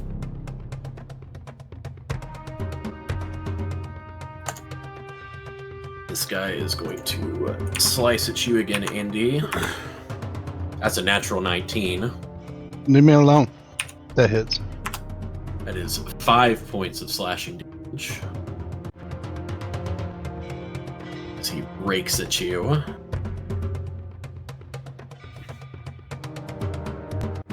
Now it's Big Boy's turn again. Bring it on. Yes. Yes. Believe in the dice. That's a 10. Yes. Misses, finally. The curse is broken. I can, in fact, not be hit. Indy, it is your turn. They call him Iron Jaw Shade. I'm gonna take ye old hand axe and take a whack at this boy in front of me. Go for it, buddy. Try to chop him down. And I did that with disadvantage. Either way, it would have hit. Go ahead and roll damage. Hell yeah. Alright. Tell me what it's like to be able to hit Indy. Well, first I swing and then I hit a thud as I hit the person. And then I'm assuming since my axe didn't get stuck, I then backswing again and get myself into a readily stance as to fight him one more time. And you sank that axe clear down like into what would be its chest cavity before pulling it free again. Like it took a heavy hit. I'm so sorry, Cassie. I've been trying to hopefully get you out of your restrained situation, and I just can't hit this man. Is there anything else, Collins? Nope, that's it. Alright, Dimple. She's gonna shoot another arrow at this one. Hell yeah.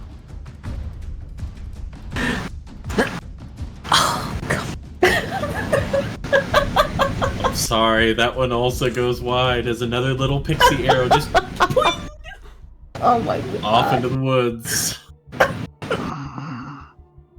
Somebody's gonna be walking through this woods and go, why the fuck are there so many We're gonna die here. Oh my god. Shade, it is your go. Please, for the love of God, I'm going to swing at this man again.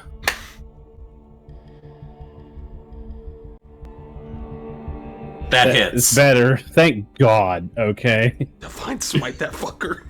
I'm going to. I was thinking. Well, I was like, maybe I should wait and hold. Maybe I only have so many spells. Maybe I should try to wait and see if I get a natural 20. But after all of this, it's just happening. Just take all my frustration out on his face in one hit. All right, so that's with the normal attack. It's 8. That's max damage for that's 11 bludgeoning. I don't know. He might be resistant if he is. Fuck me. And then Divine Smite is another 8, so 19 damage total. So you and this creature have been slugging it out, back and forth. Oh, sure, and back and forth. Your frustration has been growing, and your inability for your hammer to find its mark. But in this, looking back at Dimple as another little pixie arrow just flails against the breeze without finding a target, you turn back to this thing, the matron's righteous fury burning in your chest as the head of your hammer begins to glow, and you bring it down. You drive the head of this thing down into the chest cavity and keep going until you part it down to what would be its groin, and it falls apart to the ground in 2 smoking pieces. Oh, thank God. Damn, when you hit hard. Yeah. And then I will, when that deed is done, step through his bisected form and just step right in front of this man. You would never think that an eyeless face would be able to convey terror, but it does. Is Dimple no longer restrained? That is what I really care about. Dimple, you are now free. Thank God. That's it for my turn. That's all I got. All right. That guy out of the turn order. Little shit 1. Don't call Indy that. No, he's little shit 3. I have feelings. Little shit H. He's gonna over behind you, Shade and Vessel. You can take an attack of opportunity with your staff if you like. Did he walk in front of me? Yep. Oh, sweet. I'll fucking hit him. I'll give him a good whack. A whacking? Seeing as he only has 1 hit point. I like to think he said that out loud. Yeah, 100%. So as this creature begins to galumphant creep its way up behind Shade, Vessel, you notice this and lash out with your staff and just bisect it and send its parts scattering against Shade's thigh, the backs of Shade's thighs and his calves. Let's go.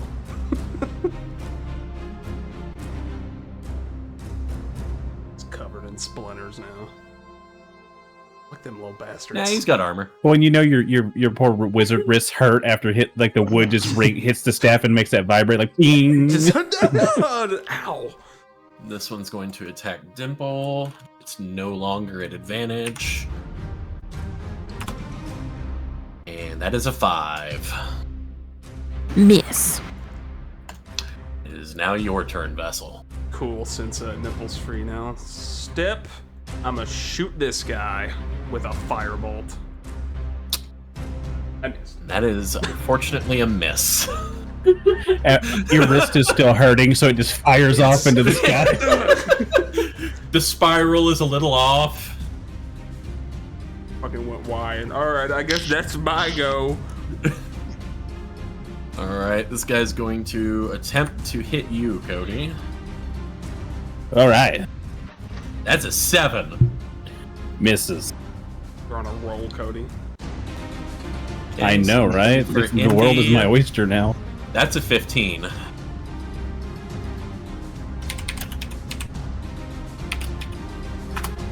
That is 3 points of slashing damage, Indy. Wait, you were hitting me? Yep. Thought you were attacking Cody. That was that guy. No, he hella missed me. He hella hit you. I'm so sorry. Sarah pulled me away for a second. What was your attack roll? What's your AC? 16. Oh, never mind. That's a miss then. Let's go. Dope. He rolled a 15. I'm so sorry about that. No, that's all good. All right. These guys are missing left and right. The lack of Indy, professionalism. what you got? I know. I'm going to try to decapitate. How tall is this man? Decapitate? He's easily 2 to 3 feet taller than you. Hack away them shins, boy. Maybe if you got I'm going to take his knee out with my hand axe. I'll say I'm going to amend what I said earlier because I forgot that you're a tiny boy, man. I'm going to attempt to decappuccino him. You hacked away one of his knees. I'm going to take his knee. No hit. Oh, wow. Give me that knee, boy. I gotta run to the bathroom. I'm about to pee myself. So as you rear back, you bring it through not just the first knee, because you already almost severed it, but also the second. And this thing comes down to eye level to look up at you and just... as the blade plants itself firmly in the middle of its face, and its body just kind of shudders and begins to like fall apart almost like dry compost. Awesome. Yep. I am They're gross. They're gross, man. They're gross creatures. I'm gonna stay right here and that'll be it for me. Alright. Dimple, it is your turn. So, Dimple's finally free. Correct. Correct. Okay. Is this guy still alive? He is. He is the last remaining tiny boy. Okay. So, It's actually pretty appropriate in size for you. As the whatever is holding her goes away, she's going to lunge and stab at this thing. Do it. Will she hit? Probably not, knowing my luck. But it's fine. She's gonna do it regardless. I believe in you. Oh, yeah! And I'm gonna tell you right now, it only has 2 HP left, so how does Dimple want to take her tiny, newly free fury out on this little guy? So, she's angry. Like, she's red at this point. Like, she's not even pink. She is red with pure rage. She is so mad. And when she is finally free, it's like the moment in the horror movie where it's like, oh, the monster doesn't notice me. And it just goes, and looks. And she turns to this thing and just jumps at it. She's the monster now. She's the monster now. She literally just pulls a Dimple. I'll kill you! Pretty much. And just starts stabbing at the... Yes. Oh, yeah. Like, just bits of stick Michael Myers and leaf are just flying from a tiny pile of vines on the ground as you hear just... Dimple just screaming her bloodlust. Oh, yeah. That thing's hella dead. Yes. That'll end my turn. Thank you. Fuck yeah. Somehow covered in like wood blood, just like latent sap. Yeah, just covered in sap. Just. All right. Well, I'm gonna try to put the boots to the last standing dude. Go for it. I've just about had it with these wood people. Oh man. That is unfortunately a miss. Hey, you had that great one though. You killed that big guy. Yeah, you killed the fuck out of him. This dude's outnumbered. You took 2/3 of his HP and killed him.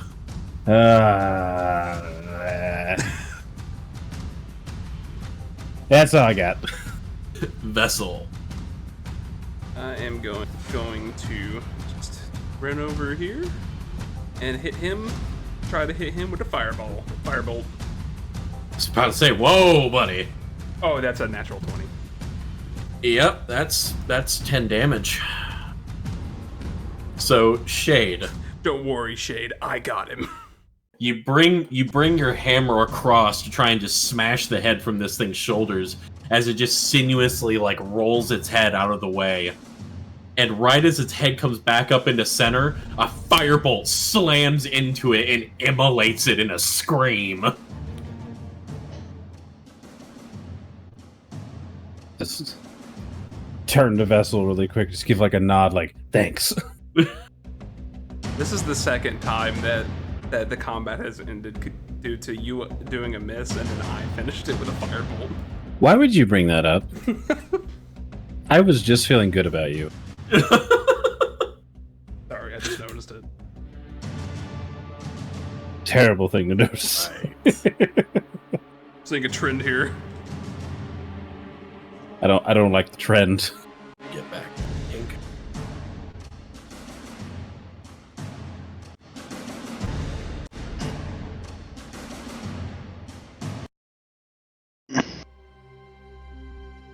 All right.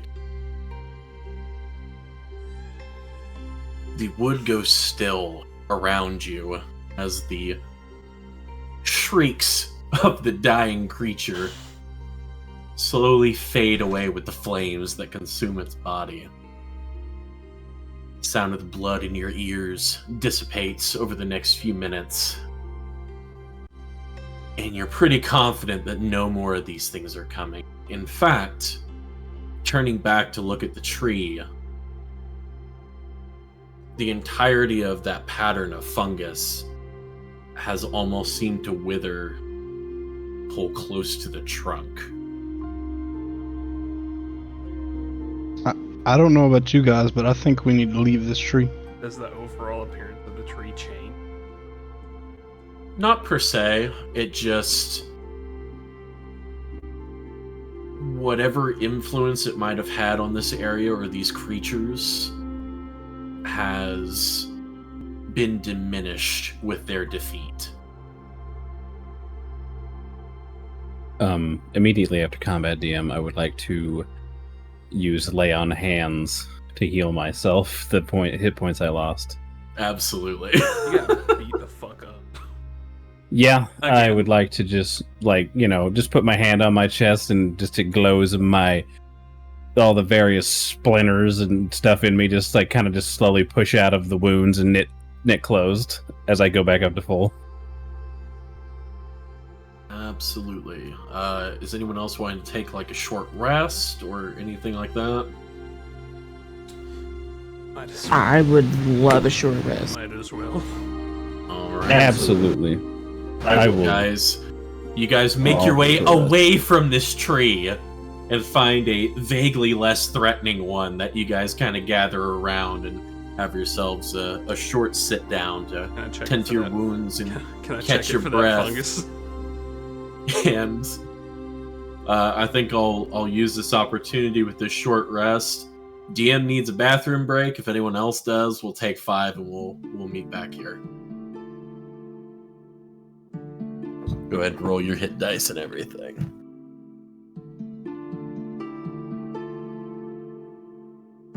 Oh, let's go. Back up to full health. I can use my arcane recovery to get back in spell slot. There you go. Oh.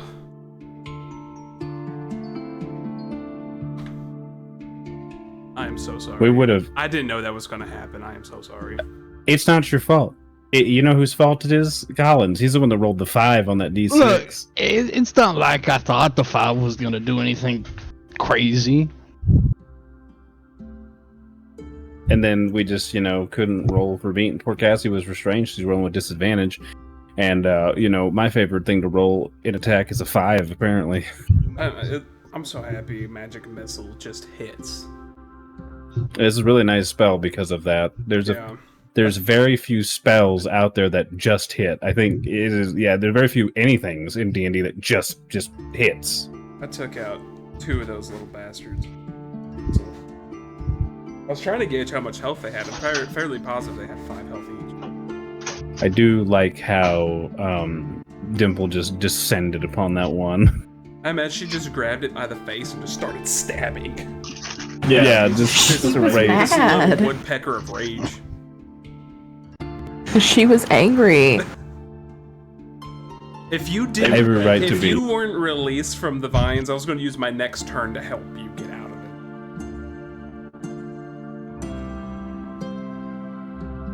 it. If you weren't released from your vine, Hicks, I was going to use my hand axe and throw it and try to cut that vine. Probably would have hit me with it.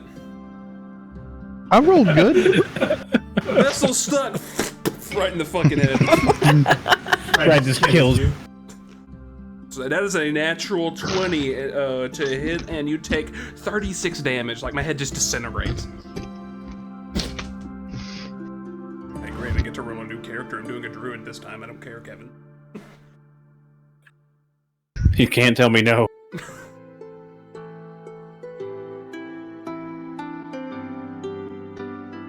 Springing sexy boy Eldrin. Just play a druid who hates halflings for some reason. No clue why.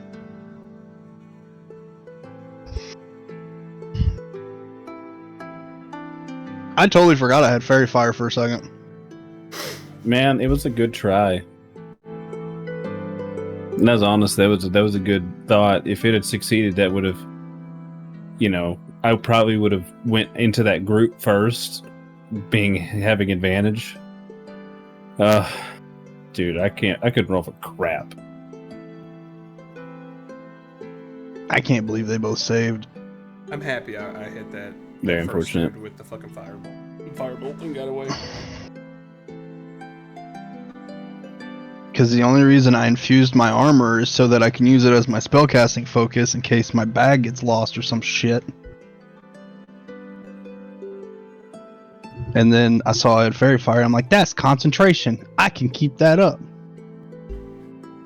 Nope. Not if it don't hit. You should have done it against this big boy because he had a negative dex. Yeah, but I don't think he really was thinking about that at the time. I was trying to hit the bulk and try to get as many of them as possible.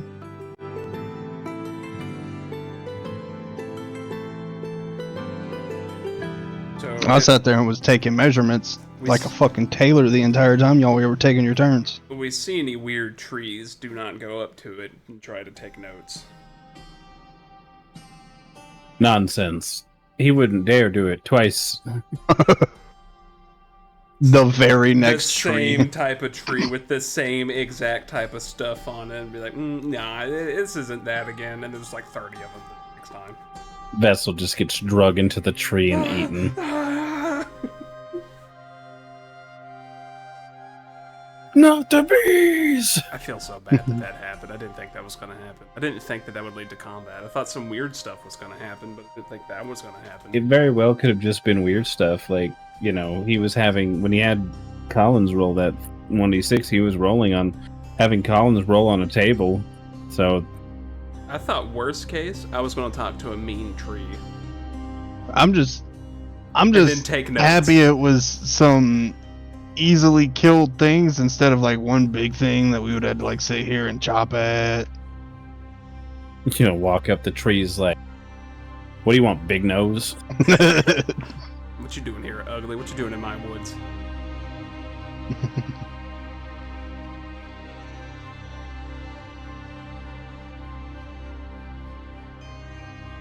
I do like how I was thinking about this because I was thinking about you talking about druids in Baldur's Gate.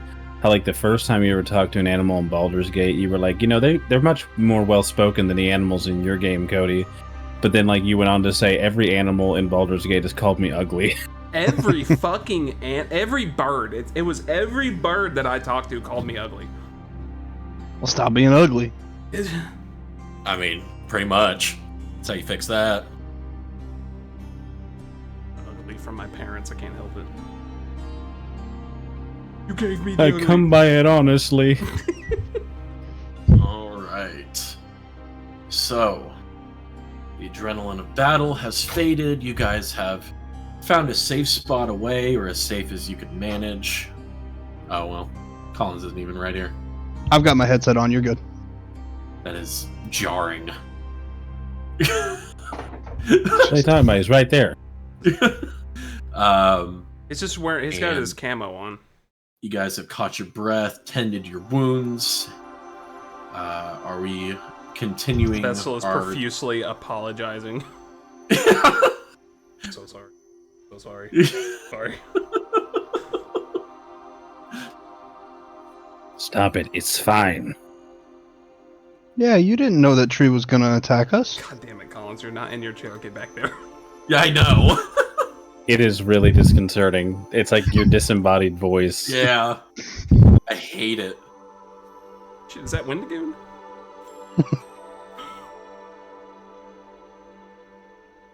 Emphasis on the Wendy. goon. Goon Wendy.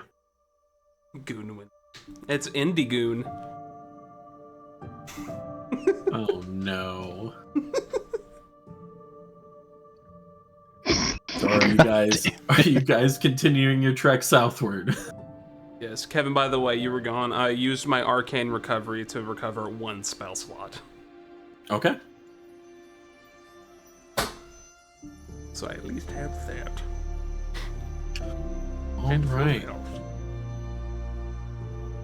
The rest of your day's travel is more or less uneventful. By the time the sunlight begins fading from through the trees, you feel like you've made some decent progress and find yourself another spot that you think would be suitable. Is there anything you guys would like to do before bedding down for the night and watch? I'm okay. You sure, Pickle Boy? Yeah. Okay. I think I'm okay. Just gonna gaslight the shit out of Collins this whole campaign. Just, alright, if you want to do that. So during that fight, where were our companions, our traveling companions? You know, I thought of that about halfway through, and I'm like, oh, that's what I missed. Were they off in the bushes just watching us get the shit kicked out of us? You know what? We're gonna say yeah. Fucking Pasha's behind a bush or something. Like, I'm definitely giving Pasha Pasha better be some side eye in the camp. You know, not like I'm not as outwardly like gonna say anything to him, but I'm just like, you know spells, you son of a bitch. You just that's what his demeanor, his look at this internal. It's like you watched that. Pasha knows spells. They weren't attacking. The little girl, the wife, even the dude who had a knife, like, understand, but he had magic. It's like, all right. At some point during the evening before y'all bed down, Pasha will approach you and just get real close and, I'm sorry, the DM didn't plan properly. It won't happen again. I'll kill you. No, it's just like the Shade's just like putting him in a category in his brain, just like Shade's dropping some shade. Yeah. Oh yeah. I guess I can take first watch again. That's fine. Okay. Pasha is not going to take watch with you. I'll That's take probably watch for the with best. Shade. Okay. So Shade and Indy. Will I still get my Who's spells? going to take second watch? Will I still get my spell slots back if I take second? I don't believe so. You need a full 8 hours uninterrupted. So we really realistically need to take 3 watches, I think, to cover everybody. Dimple can take a watch. Well, then I'll. Torben and Pasha are also volunteering for watches if they need. Alright, well, then I'll take first watch, and then maybe we can, I don't know, do whatever. Okay. I feel even worse. Indy, are you still wanting to take watch with Shade? Huh? Yeah, why not? Okay. All right. Is there anything you would like to do or discuss during your watch?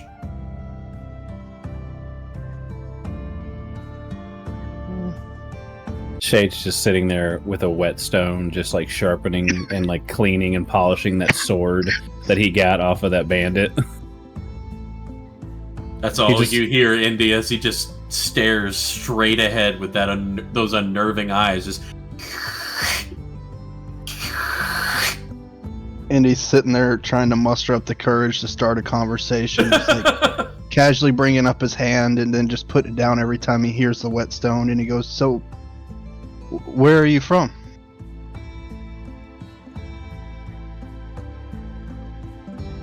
I spent my youth, relatively speaking, in Asilra, in Vasselheim. But most recently I am from Wildmount like the rest of us. So, I see you have a holy symbol, and I've seen you pray to it. Who do you pray to? I pray to the Matron of Ravens, she who ferries souls from the mortal coil to the afterlife when they die. Shh. Just keeps sharpening that sword as he's talking. I kind of sink my head down and it's like, so I have a little bit of a religious question. Do you know who made the halflings? Like mid sword, mid like whetstone scrape, he just stops like shh, and just kind of like puts it down and like starts to really think about that.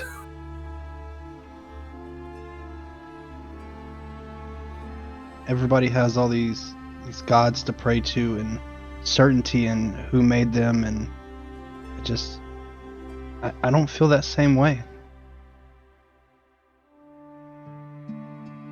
Well, it could very well be that information was unfortunately lost during the calamity, when a lot of things were lost.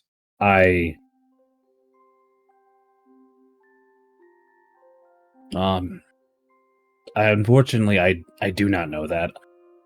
Religious though I may be, I'm not a very avid scholar.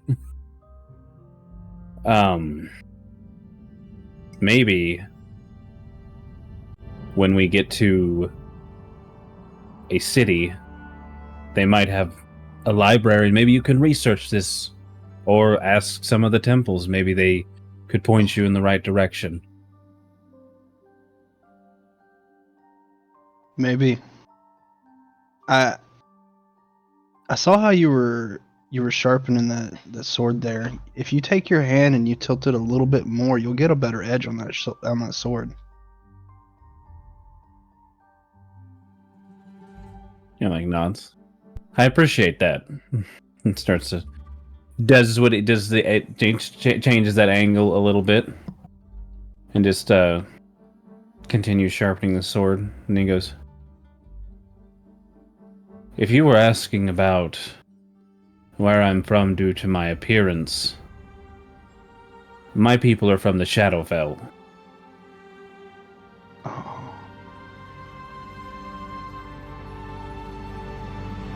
My people apparently popped out of a hole.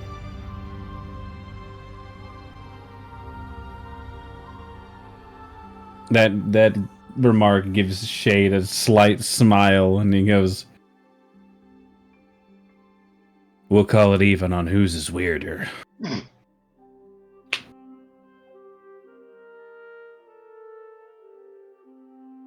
I know I laid a little bit heavier question, and we don't know each other very well. It's just ever since I've left my town and everything I've kind of known, it's been one of those questions that have been reoccurring in my head. I know more than some about what it feels like to want a purpose and to want to find out the truth behind things. I understand it, and I'm a pretty open book, you know. I won't shy away from most questions. So ask away. We've fought together, you know. That bring someone just close on a small level. That Pasha Frankly- seems like a bit of a coward, doesn't he? I don't know where he keeps going. I don't know. I swear, I saw him dive into a bush. He popped up on the airship and gave me parchment and a piece of just something to scratch on the parchment with, and then he disappeared. And then apparently he was in the cage, but I didn't even know that. He just popped up at the camp and was like, "Pasha's here," and then he left again. And then it's like he can teleport. Some people's values lie outside of combat, and clearly Pasha's do. I'm gonna have to ask him and see if he's got a piece of technology that teleports, because I'd like to know how that works. I think he just finds a tree to hide behind personally, but you go ahead and ask that question. I mean, he is a fairly slender man. It wouldn't be hard to hide behind a fairly slender tree. Very true. I think the next combat, I'm just gonna start taking down trees, see if we can find them.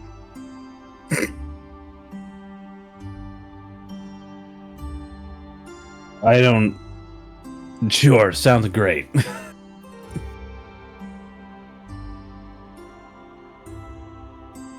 I don't have anything at this time to add. I don't either. Okay. All right, your watch passes uneventful.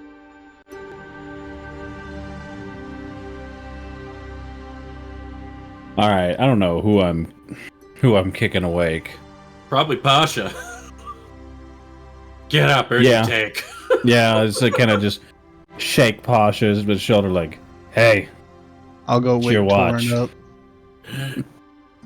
Pasha will do this. Pasha will do this. Gets up. He has that the back of his hand to his lower back as he gets up and stretches. watch him take off his Ebenezer Scrooge like nightcap." Oh, 100%. Just to the back of Pasha's head, just shakes his head, just... We didn't light a fire when we went to rest, did we? I don't know. Did you? I figured this time we probably did. Okay. Mostly I'm just gonna- the first time we were hiding from those potentially more slavers. Before I go back to bed, I'm just gonna kind of sit by the campfire and kind of poke at the ashes a little bit with a stick. Okay.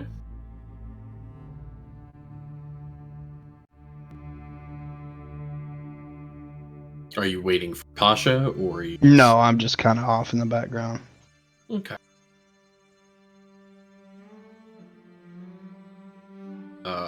Third watch, Pasha Corbin, and as for you guys, you awake to a new day, refreshed and refueled.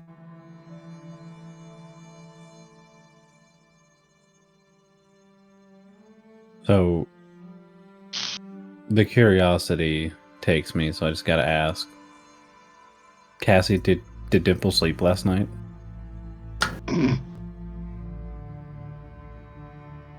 Good question. No, she did not. All right, you now move at half speed and have disadvantage on your ability checks.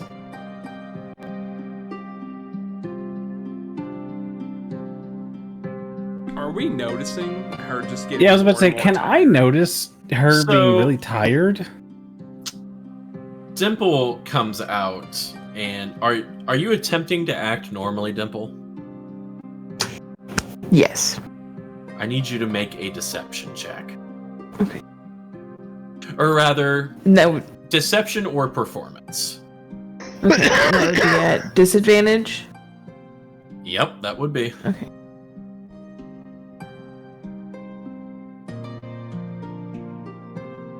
Not bad.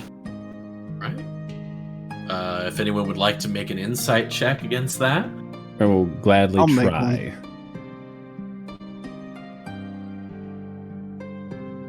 Ah. meets it, beats it. Oh.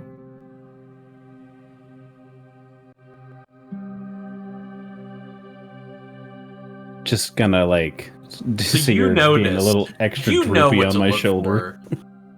Dimple is a very presentational creature. style is just kind of a thing she does. But this morning, she emerges from her slumber. There's a few hairs out of place, the beginnings of almost fuchsia, small circles under her eyes, and her wings don't move with the same rapidity that you're used to. I will look at Dimple and go, "Hey, are you okay? You seem tired and haggard." Well, you don't look so hot yourself. Leave me alone.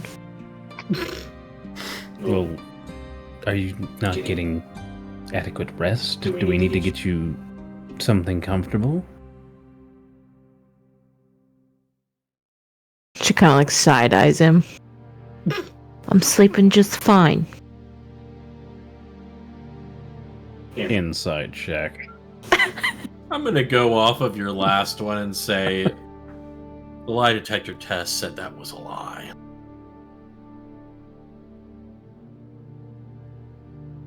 Well, Shane will go, for some reason I don't believe you. What's the reason? The fact that you comparatively look like crap, Dimple. What's the matter? She kind of like looks at him like open mouthed. Like, that was quite mean, Shade. I don't like being lied to.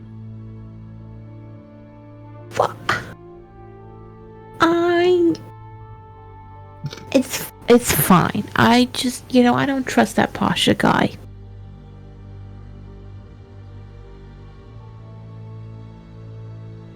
Why do you say that? I don't know. He talks about himself in the third person. That's weird, right?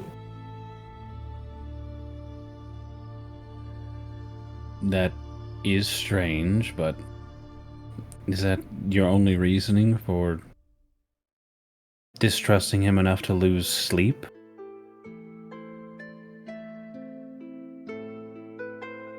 Pauses. Yeah, that's the reason I'm not getting sleep.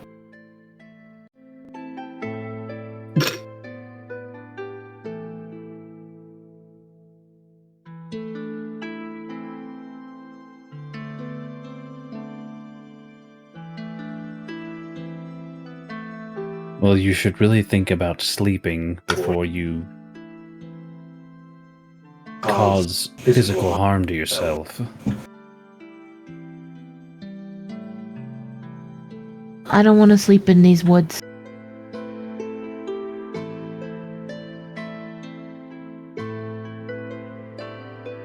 He just looks at you.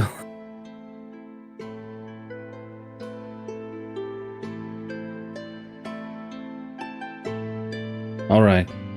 We'll try to get out of here as soon as possible, but don't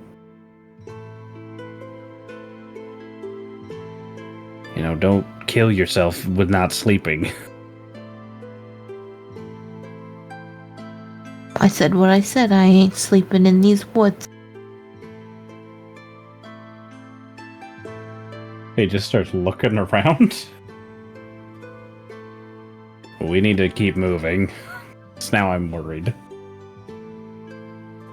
Did we all hear that? Like your conversation? I mean, I was being pretty quiet. I didn't want to just drag her out into the street and be like, "Hey!" Just grab her by the wings. She ain't sleeping. And just shake her.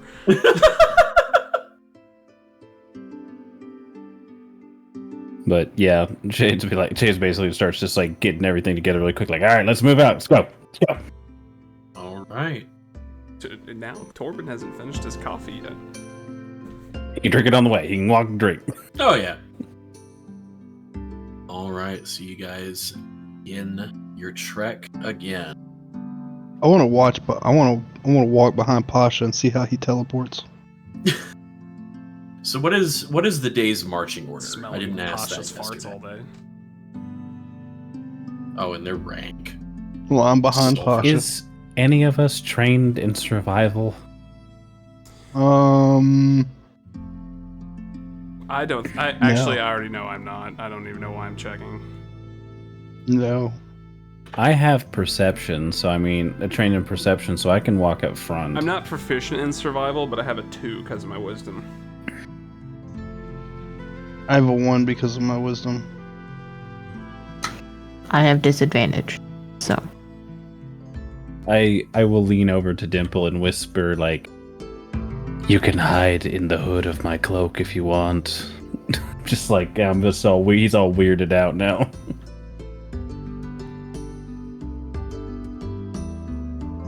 I mean, I'll walk up front. I don't mind. And just roll a perception check to try to keep an eye out for things. You want me to roll survival? Do we need to do that? Well, so Torben's kind of leading us in a direction. Torben's just kind of been leading by the direction of the sun. So maybe not. Maybe we'll be okay with that. Can I do it? I mean, absolutely. Oh, if sure. you want to. You I'm can just help saying you don't Torben. have to if you don't want to.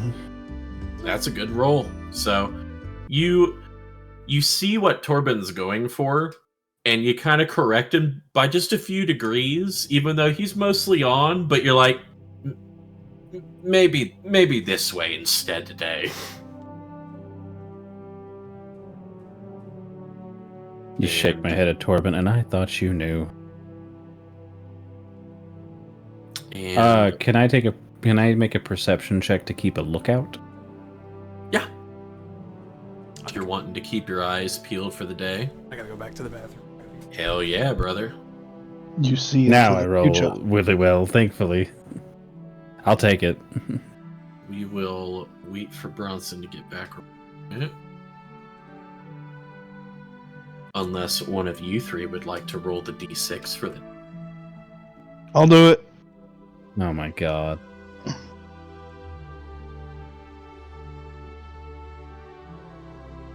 Oh, nope, that's the wrong thing.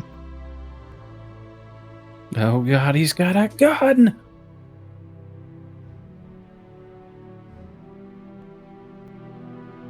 Yeah! Roll it again.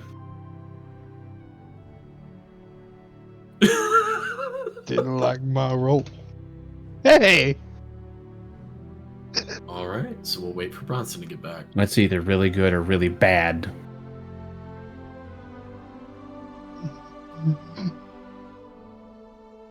Don't look at my camera, Cody.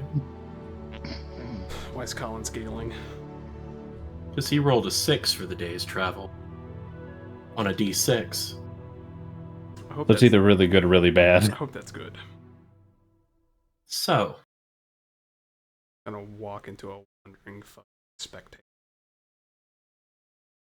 you keep trekking south through the woods, and it takes most of the morning into mid-afternoon, and you finally are starting to leave the softly rolling kind of hillocks behind in favor of more ridges and shelves of earth that you're having to now almost climb down as the rest of the forest in the distance, far in the distance, rises up in front of you. You're getting into kind of the valley of this forest now. And because you rolled a natural 20 to be the lookout, Shade, let's see, what would that natural 20 actually get you? It would give you a little. Before you hear the keening wail, you see a shift of a large, dark shape overhead. Please. And Sing I'm your going to give you a moment to plan or give warning. Whatever you want to do as a lookout. Cody's gonna kill me. Because you see it. What did you, Collins? What did you put? What do I see, Mr. DM? Well, with the natural 20, you catch a little more than you otherwise would. It's not much, because whatever this is, it is large and it is fast. Large and in jar. You catch a glimpse of black feathered wings. Do the Willem Dafoe. Large glistening talons. A tendril-like tail that ends in 6 almost finger-like protrusions that are tipped with claws as it streaks overhead, and there is a deafening, keening wail as it circles. I take my tiny moment to turn and descend my warhammer upon Indy Hemlock. Just on his hand, though. Just his dice hand. I just scream. Shade just hollers, just get ready. Hollers and what? Just get ready, and just whips out his warhammer.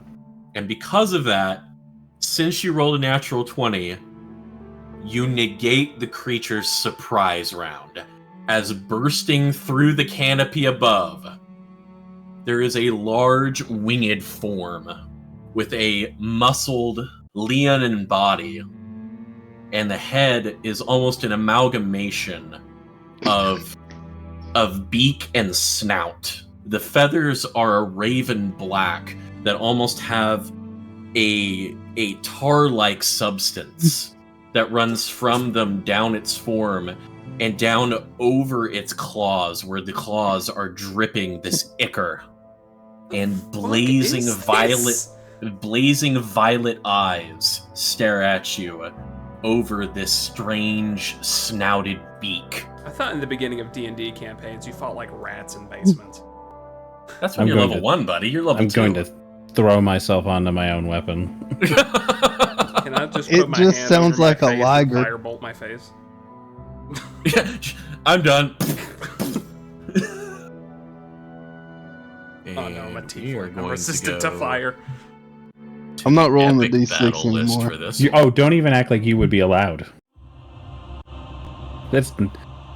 I'm glad you understand what we have already come to the decision on. I'll show you what you guys are up against. At least it's not playing the Doom music. Wow. That's a big boy. The big boy. It is currently about 25 feet off the ground, staring down at all of you.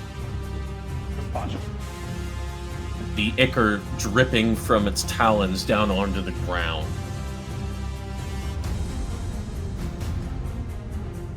I would like you all to roll initiative. Did we have time to do anything? You would, this because of Cody's natural 20 to give you warning if there is mage armor. Or one action you guys would like to do. If there's one action you guys would like to do before combat, you have it, thanks to Cody's natural 20. Fairy fire. Mage armor. Okay, fairy fire. Go ahead and draw up the square, and I will roll its dex save.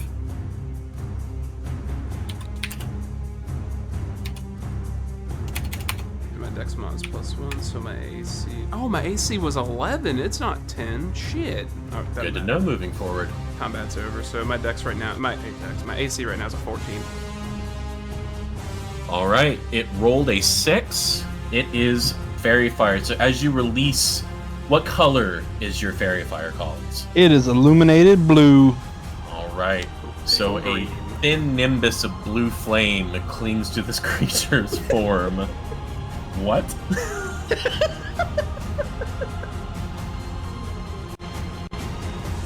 He said the color. Bronson said the color was like pickle green.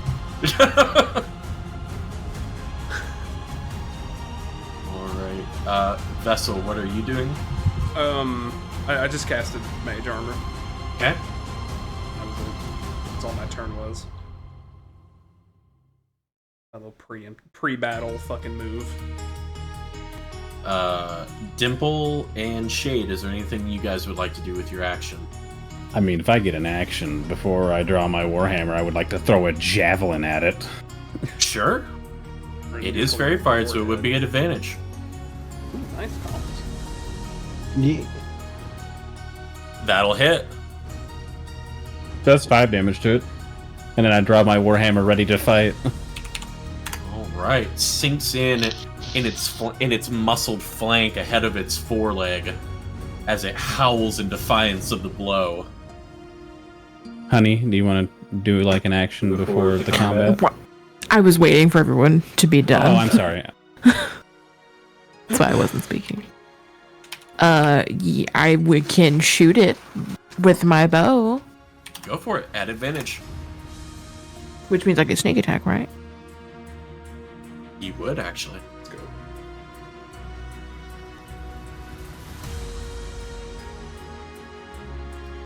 Does that hit? Oh, yeah, that definitely hits. Just check. That's much better. Much more fit. Right, another 9 Hey, this thing damage. has already taken 14 points of damage. This is going so much better than the last fight. Yeah, as Dimple's arrow strikes it, it lets out another wail. As it is still flying. And we will kick off combat with Indy. I'm gonna lift up my hand and shoot out a firebolt at it. Okay, go for it. Make your attack roll at advantage. That hits, but go ahead and roll again just to see if it's a natural 20. Okay. So go ahead and roll your damage. Nice. Damn.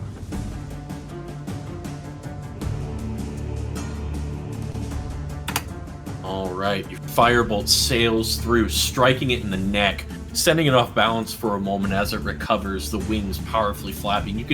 You can feel the wind off of the wings, and it brings with it almost a smell of oily, rotting meat with it. As the ichor coating this thing's body, it sends an odor with it across the wind. Is there anything else in it? Nope, that's it. Vessel. I'm going to move right about there. Oh, wait. Alright. And I, too, am going to firebolt it. Alright. At advantage. Right. 20 hits. Take that. I hate that you have 2 different damage rolls. I'm gonna take the 6.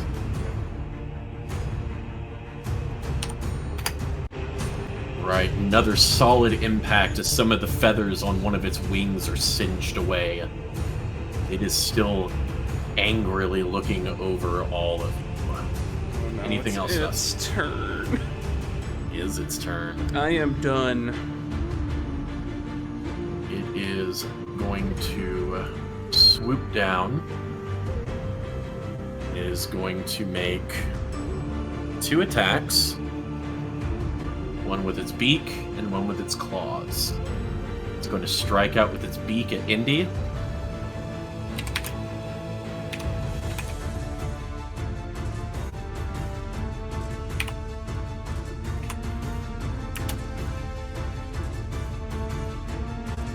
That is an 11. I don't think that hits you.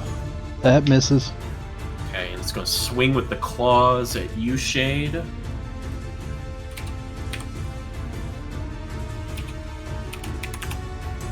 That is a 9. Let's go. Okay, You're muted, Cody. Just misses.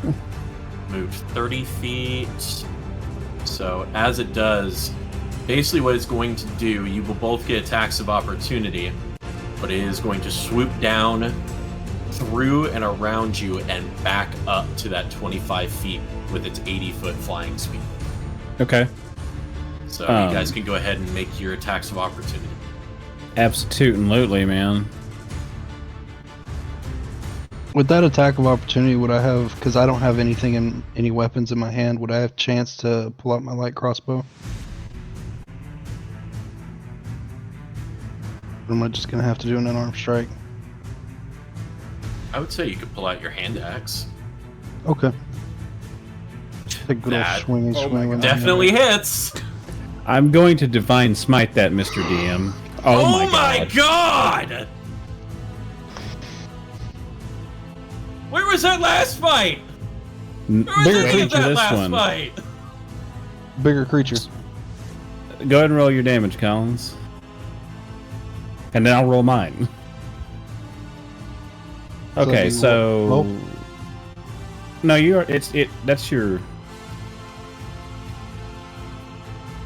It doesn't have your critical. Did you not factor critical into your? I did not. So that'd be a total of 10. Okay. So I have mine set up right where it rolls the double dice. So that's 6 because I rolled really poor on the dice. But I will divine smite it. That'll be 4. Of course you will. That'll be 4d6 added on. Oh my. Woo! So 23 points of damage. Hot damn. Alright, as this thing streaks past, missing both of its shots, you line it up and catch its hindquarters on both sides as it passes, digging deep furrows into its hide as it screams, dripping a blackish purple blood onto the ground in its passing as it whirls back up to face you again. You dealt a heavy, heavy blow to it, but it is still raring for a fight. Alright, Dimple, you're up. Is it still fairy fired? I don't think it has to stay in the cube. I No, think it just has doesn't. to be in the cube when the cube goes off. So yes. Yeah. Okay, just checking. So I will shoot at Fairy it. fire is concentration, right, Collins? It is. Okay, let me make sure I mark that. We'll just say that. Concentration. Okay. Go ahead, Cassie. I'm sorry. No, it's okay. Does that hit? Okay, just checking. Okay, move that sneak attack, girl. That fairy fire is amazing. Mm-hmm. Max and min. Woo! Fucking clutch move with that fairy fire, Collins. I'm so The happy. arrow it hit. sinks deeper into the muscle now that some furrows have been already carved into its hide. It's hard to tell where the ichor begins and now the runnels of blood begin as its wounds begin to stack up. He's just like, goddamn right. Is there anything else, Dimple? No, that's all I have. Shade. Okay, so it's currently 25 feet off the ground, right? Correct. Okay. So I think what Shade's going to do is he's going to run directly under it and then activate Blessing of the Raven Queen to teleport 30 feet. And I'm going to teleport right onto its back. And as I do, just bring my Warhammer down on the back of its head. So basically, like, runs, starts to swing, like, teleports, and it just, like, reappears on its back and it just connects, Okay. tries to connect the swing. So I'm going to ask you a very important question. Are you focusing on planting your feet or landing with the hammer? It's a total focus on landing with the hammer. Okay. That's going to affect things moving forward. Go ahead and make your attack. That hits. I'm not going to Divine Smite it. Okay. 9 more damage.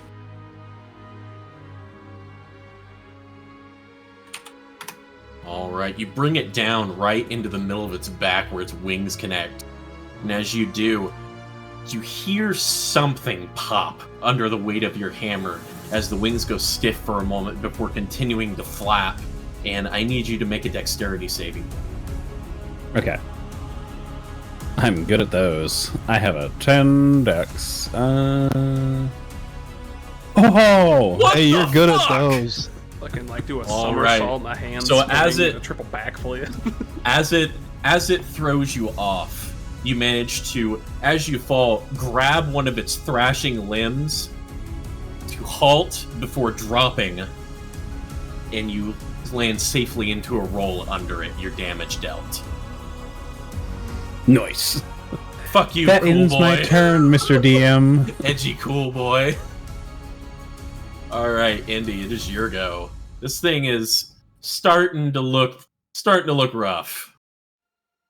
It's still up in the air, correct? Correct. I'm gonna look at it. I'm gonna puff out my chest really hard, and I'm gonna shoot a firebolt straight from my chest at it. Okay. Iron Man. That's another natural 20. Stop it!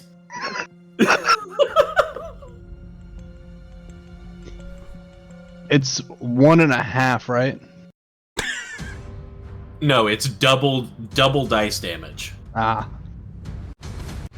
This will be 2d10. There you go. Oh my god. Oh my god. This thing is getting the crap kicked out of it. Yeah, it is. That might change some things now that it's endured 3 natural 20s, 2 sneak attacks, and a fucking teleporting paladin. Where another one comes in. We'll have Yeah, to- right, it's Big Brother. It just like that Things 6 are- more descend upon us. It is definitely starting to reevaluate this situation. Is it still in the air? It is still What are in you, the air. scared, you monster? Like, you burn a patch of its hide bare on, like, between its front legs. I'd like to think that crit came from the heart. Boo! Kill him! Oh my god. Sup, Collins. Alright, Vessel, it is your go. Is it still in the air? Because I got a question. Yeah, it's still 25 feet up. I want... I've been reading it for like the last few turns, and I'm not fully understanding it. How does sleep work? So the way sleep works is that you roll the amount of dice it tells you to. Yes. And if the number you roll... The range, because it says 20... all creatures within a point 20, within the 20 feet of you. Oh wait, never mind, it's 25 feet in the air. Yeah, so it would be out of range for sleep unless you moved closer. But you know who wouldn't? Shade. I'm not gonna put Shade to fucking sleep, are you kidding me? Well, it wouldn't work either way. To catch them both because he only has a limited hit point pool to work with. So if I were to move like right... Oh shit, that moved the map. If I were to move right... Let me make sure that's not 30 feet. Oh no, I got plenty of movement after that. If I were to move right here, would I be able to get it with sleep? Oh yeah. Okay, I would like to cast sleep on it. So I Oh, read sleep, and it has a 90-foot range, but it is within 20 feet of a point you choose within that range. Ah.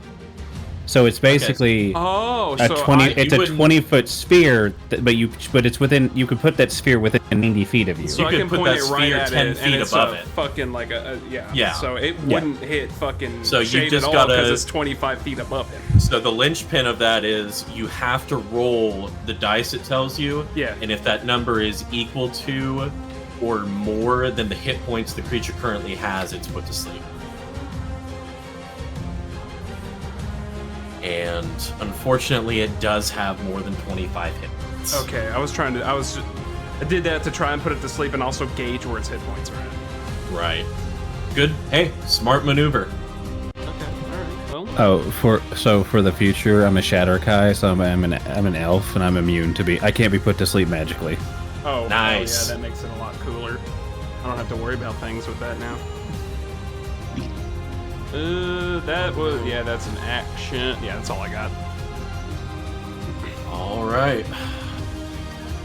the creature now, after having magic, fire, teleporting elves, multiple crits, chunks taken out of it when all it was looking for was an easy meal, is going to survey this battlefield, its head swiveling to each of you, before settling on you, Indy.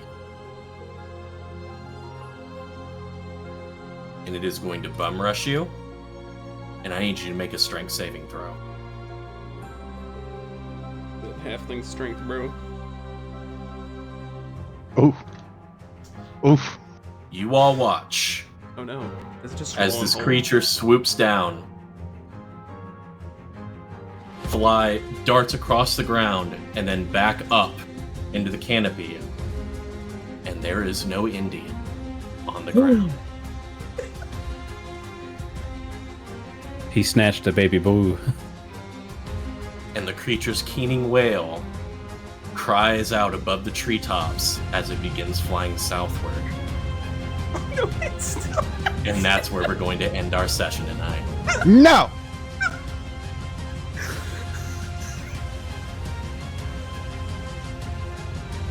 It just snatched him away like a baby duck.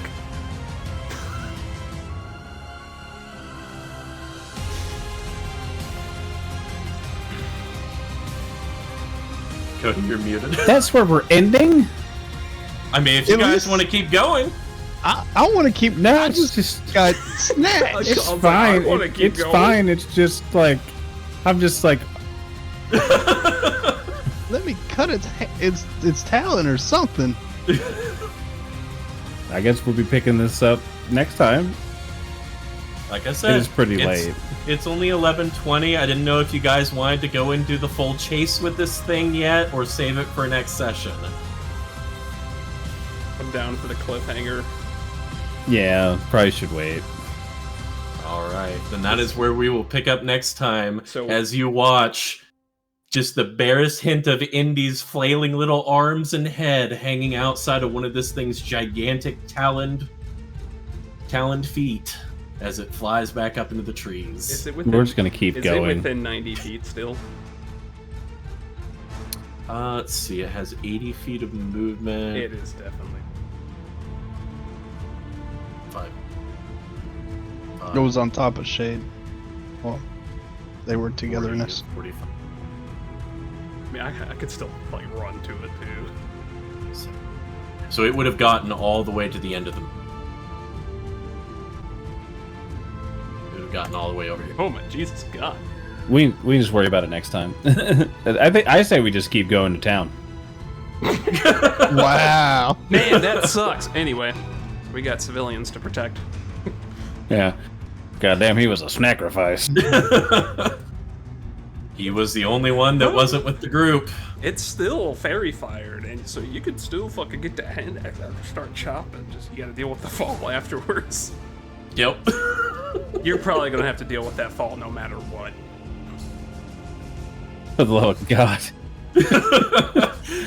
Just imagine just like watching him, just like, oh God, how do we get him? And then you just see a little dot start to fall out of the sky. It's like whenever Denji fought that bat, dude. The way I see it in my head is Shade and Indy are having like a groove thing going on after they both just whacked the shit out of it as it passed. It's up there. It's like, all right, we got it on the ropes now. You ready to fuck it up again? You ready to fuck it up again? And as you look at Indy, just... Damn it, I should have used my inspiration. I must say that was probably a fairly high DC. Just getting you fucking snatched away. You probably would have had to 20 that shit. I mean, that was another chance. This is great.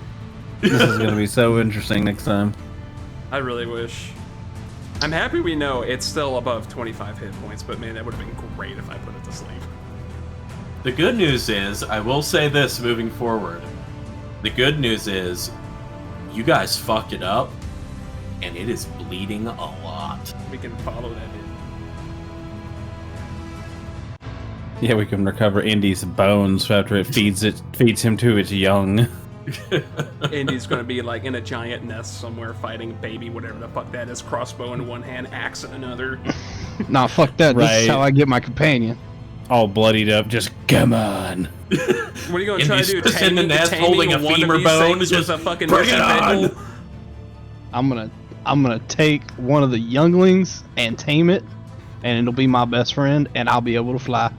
So, outside of game, because I'm really proud of this, I came up with this creature. I didn't find it anywhere.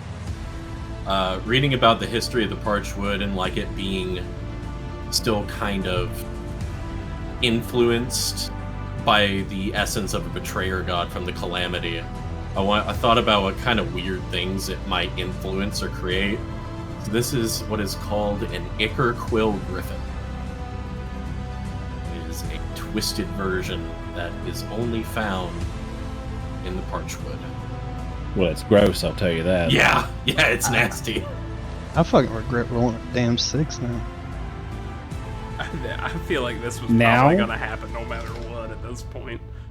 Kevin made this thing. He was gonna use it. Uh-huh. I did it because I love you guys. We was laying the smack down. Oh, yeah, you were. We beat the hell out of that Triple thing. credited it, man.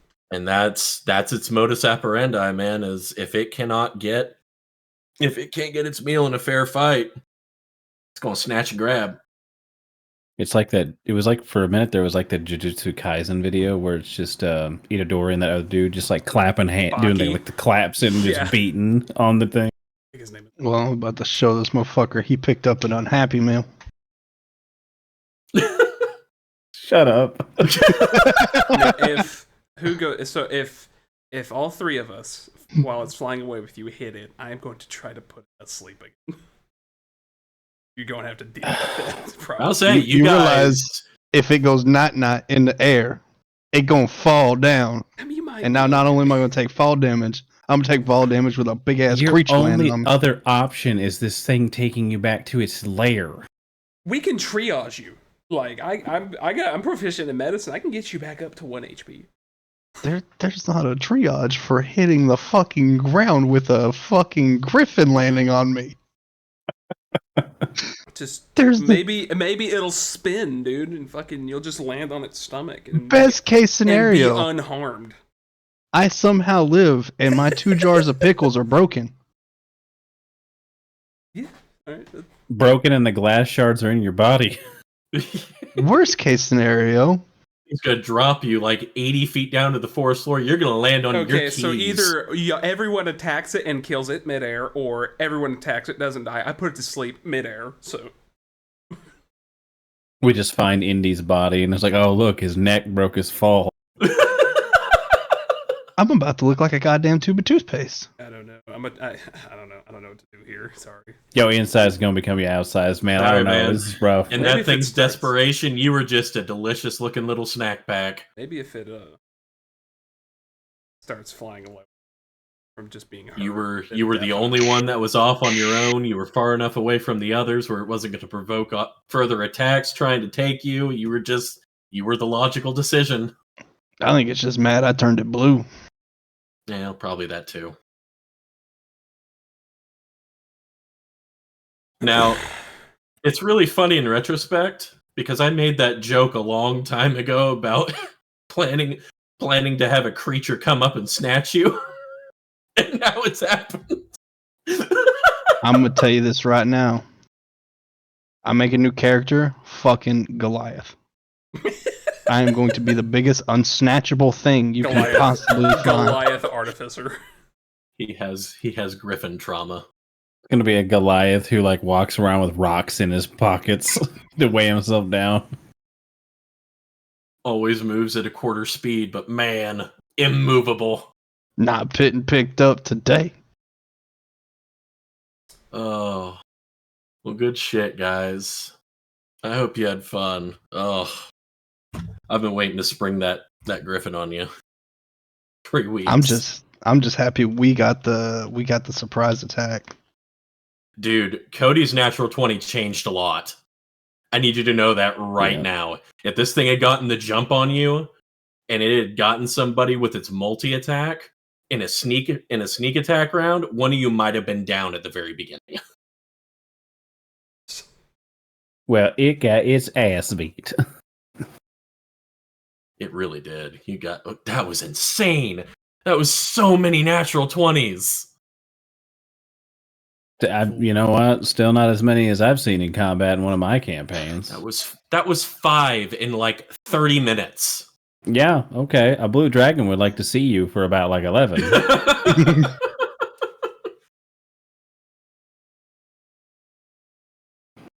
Zero sympathy from this DM.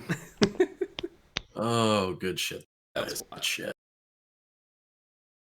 Well, I hope you had fun. I had fun planning all that out for you and trying to make these woods interesting. Just don't let Collins roll any more d6s. Yeah. No. You suck at banned. D6s, Collins. Hey, at least I didn't roll for combat and then not hold my own. You did. So you and Cody were putting in work. Yeah, man. When you both nat 20'd your goddamn attacks of opportunity. And Cody, when you pulled that teleport shit out, I know what my face looked like. I saw it too. Listen, I'm happy to know that that's twice now that I've used that teleport to make your jaw drop. I forget about it every time. I forget you have that. That was a dope maneuver, man. And that was such a clutch nat 20 because otherwise you were taking fall damage. In the you would other have taken fight, 2d10 fall damage. Oof. Yeah, in the other 2d6. fight, I almost used it just as like a flavor, but I was like, no, I'm gonna save it because I really just wanted to use. I really only want to use it when it's like useful. Right. Absolutely. Oh, that was so good. Even though it didn't work out. And you were all landing your shots, man. Yeah, I appreciate the Cody's face whenever I said I want to use sleep. between Dimple and the casters, like y'all were just raining it with projectiles. I was imagining this thing falling on me, and I was like, this is gonna be funny. Don't worry, I got it. I was just sitting there. I was like, Shade just goes, huh? Like I had an image of what this thing looked like in my head as I was coming up with it, and then I started Google searching around for like just Dark Griffin, Black Griffin, whatever. And I found that and I was like, oh, that's even worse than what I had in my head. We're using that. I think it's fucking... That's the Indie Snatcher 5000 right there. Here, let me blow it up. I think it looks cool. Not fun to fight though. I mean, really, the only thing it did was take off with it. It didn't land. I was about to say, I don't think it landed a single shot. Yeah. The only thing it did was use its powers to snatch a halfling. Like I said, it thought it was coming down for an easy meal, and y'all fucking proved otherwise. And I'm it wasn't able to hit you. You were too fast for it, so it really only had one option left. I'm not upset, but damn, I could have used another fucking crit right there. I was rooting for you, man. Not really, but I was rooting for you, man. Man, if you'd have nat 20 that strength save and not get caught, I would have been just better had to off. have a heart attack and drop dead. I would have been better off getting a nat 1 right there because then at least I could have used my lucky to fucking re-roll it. True. Oh yeah, you have halfling luck, don't you? Seeing a nat Yeah, 1 turn into a nat 20 with fucking luck. I just send the Grix. Yeah. Dude, luck has saved Elias so many fucking times. I almost had you. Bag of bones, bag of bones. Listen, I don't ever, I don't, no DM, fair DM ever goes seeking a player death. No, I almost had you. You don't want to kill your players, but man, if it's a fitting death and it happens in a cool way. You almost got fucking like bit in half in the rain. Yeah.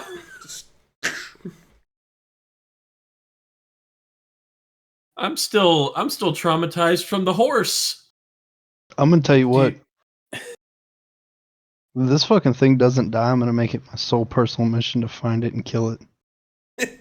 Well, if you think about it, It's whenever got the more than 25 health, I'll tell you that. whenever the hill giant threw that rock that took out that guide on the mountain, that almost hit you as well. Almost got you there too. It killed him. The entire bullet of your campaign is Elias cheating death. You are the luckiest senior citizen in D&D. Uh-huh. Yeah. You know, it's funny. It's like Collins. That's the second time I've technically caught a player with a hidden enemy, and they've like I've watched him just willfully take his spot close to that enemy before it revealed itself. Another time was in a other campaign. Our friend Patty, his rogue, they were going along near this riverbed, and he was near this river. And he was like, okay, we should probably get close to this river and kind of skirt the woods. And he basically, they watched him wander over there, and then a zombified giant alligator came out of the water and snatched him and started death rolling him basically. Oh my god.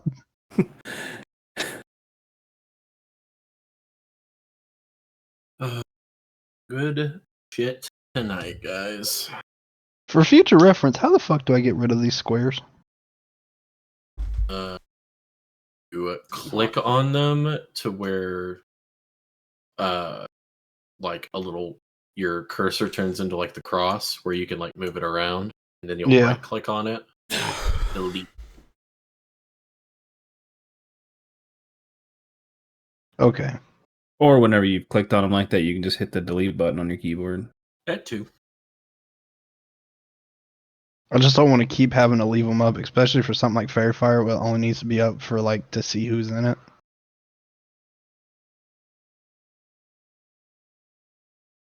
All right, I'm going to bed. I had fun. Yeah, I'll talk to y'all later. I had a blast. That was great.